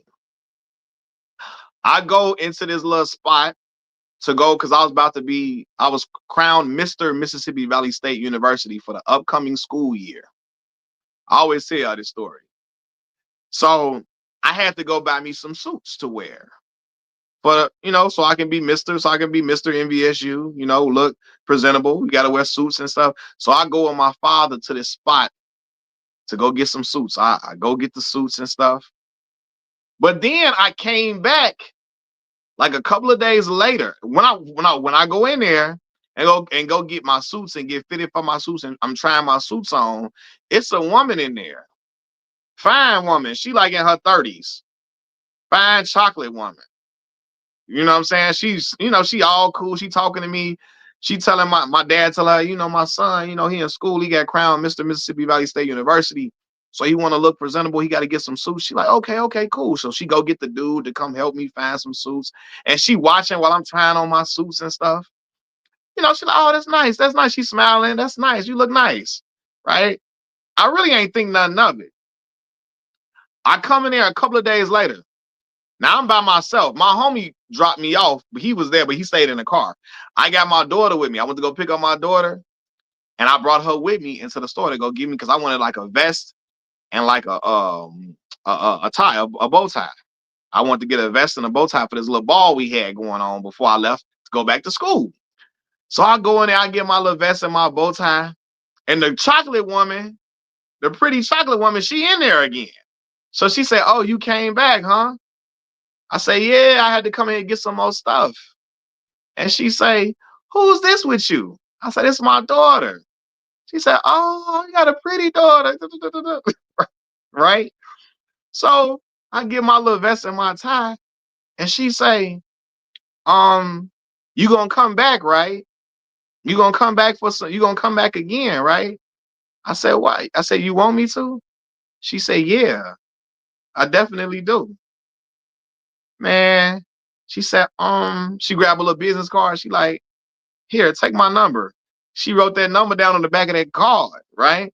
Now, the dude in the store, it's older men in the store. It's older men in the store. And the dude, the little black, the dude back there, he low key, he looking at her, he watching her give me her number, right? He feeling, I know he's feeling away. He gonna tell her, I hear him. His whisper not that strong. I can hear it very well. He gonna say something. You sure that boy old enough for you to be talking to? She like, yeah, he in college. You know, I'm looking like, boy, get your ass on. Yeah, bro. He in there. You sure that boy old enough for you to be? Boy, yeah, yeah, yeah. I'm 21, bro. 21. I'm a junior in. I'm about to start my senior year. Yeah, I'm old enough. Stop worrying. Like, just because you didn't win and took her all up and down the whole little strip to go get dinner, to go get lunch, and she ain't gave you the number yet. Stop hating on what I got going. Get on up out of here. I'm looking at him like, man, you sure that boy old enough for you to be talking to? Hey, man, I ain't never heard no dude say no shit. Yeah, I'm old enough, boy. Get up out of here. The hell is wrong with you, man? Get your ass on. Yeah, how old you think the lady had to been in her? I'm not gonna lie, y'all, zero. She was in her mid-30s, at least mid-30s, at least mid-30s. She wasn't in her 20s no more. I can tell you that. I know that. She was fine though, right? I ain't gonna lie. I think my daughter, again. I feel like I could have got the number if my daughter was with me or not. You feel me? Cause in hindsight, I'm thinking like, the way she was looking at me the day before. All right, cool. But my daughter being with me, it put the icing on the cake. It put the icing on the cake for me. You know what I'm saying? My daughter, you got a pretty daughter. That's no daughter. That's no daughter. That's what and when I took my daughter in the store, I wasn't using her to try to. I didn't even know the woman liked me. She was in that day before, but I ain't want my daughter sitting in the car while she like, where my daddy go? I'm sitting, and that's my boy. My boy, she know my boy very well. That's like her uncle. But I'm like, come on, baby, let's go in the store with. She come in the store with me. Boy, that girl, this your daughter. Oh man, boy. It was already when I had my baby with me too. It was a wrap. Yeah, but the old head in here, old head hating. OG, stall me out, OG. Damn, I don't come like what? Let me live. You can't talk to her. Don't mean don't try to block my what? Don't try to block what I got going, cause you can't talk to her. You feel me? What? I remember I heard. I can't believe this dude, boy.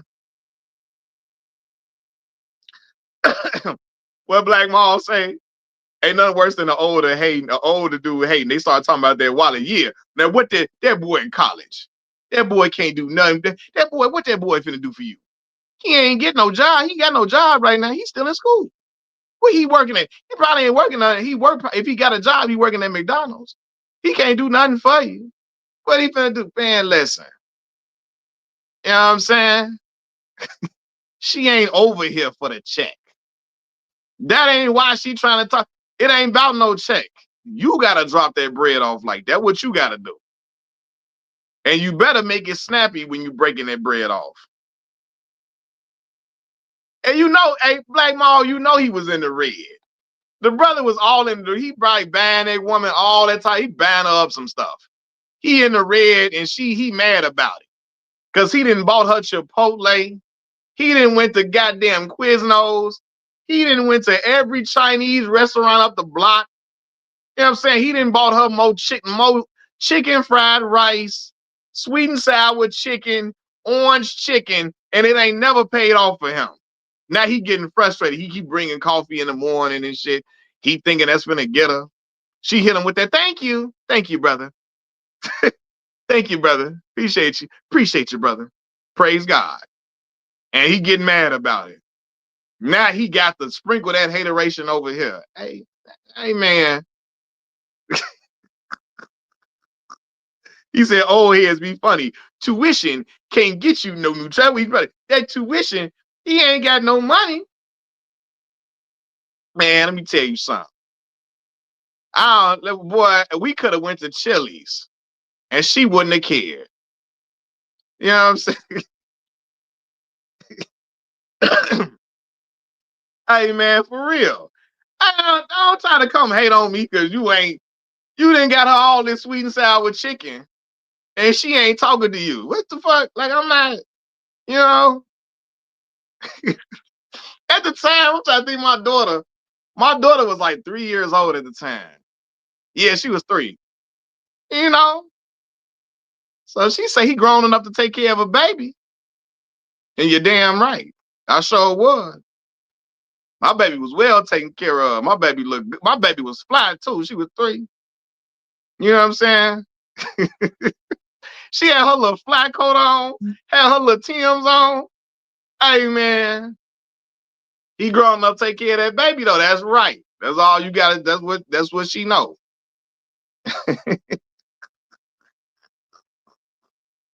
Said Mac, I knew I had a real one when she sent me the Apple Pay money her old head at work was sending her. When I finally stepped to the N-word like 4 months later on payments, he was sick. Oh man. He dropping off the bread and you giving it to Tyrone? Oh, he ready to crash out. He ready to crash out immediately. What Zero say? Hold on. He probably saved his free food in her. You know he was free food in the contact, in the phone. You sure that boy old enough for you to be talking to, deal with? Yeah. I must have did one of them. Said we laughing, but some of these OGs really crashing out over there. You know they what? That brother probably didn't pay for them. What they call the full sets, the nails. Probably paid for them nails and feet. And she get there with the, oh, you so kind, brother. You such a good person, brother. He ain't good enough person to know him on a personal level. Shoot. But anyway, I say all that to say, he said the future is now, old man. Oh my God. Boy. Talk about memories. Had one label, will pay, no chaser. Damn. The game is the game. It could be cruel. But you gotta know when to bow out, young brother. Old brother, rather. Brother, you got to know when to bow out. Okay? After a while, you need to start putting 2 and 2 together. When she don't never want to hang, when she only want to hang out with you when she hungry. And other than that, she don't never want to hang out. She don't even tell you handsome. She don't even want to give you no little peck on the cheek or peck on the lips. Oh, it's over with. It's done. He said these old men are dog man. Oh boy. Oh, he'd be wilding.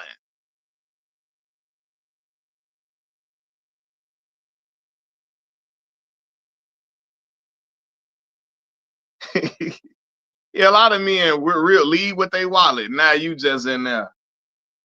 Yeah.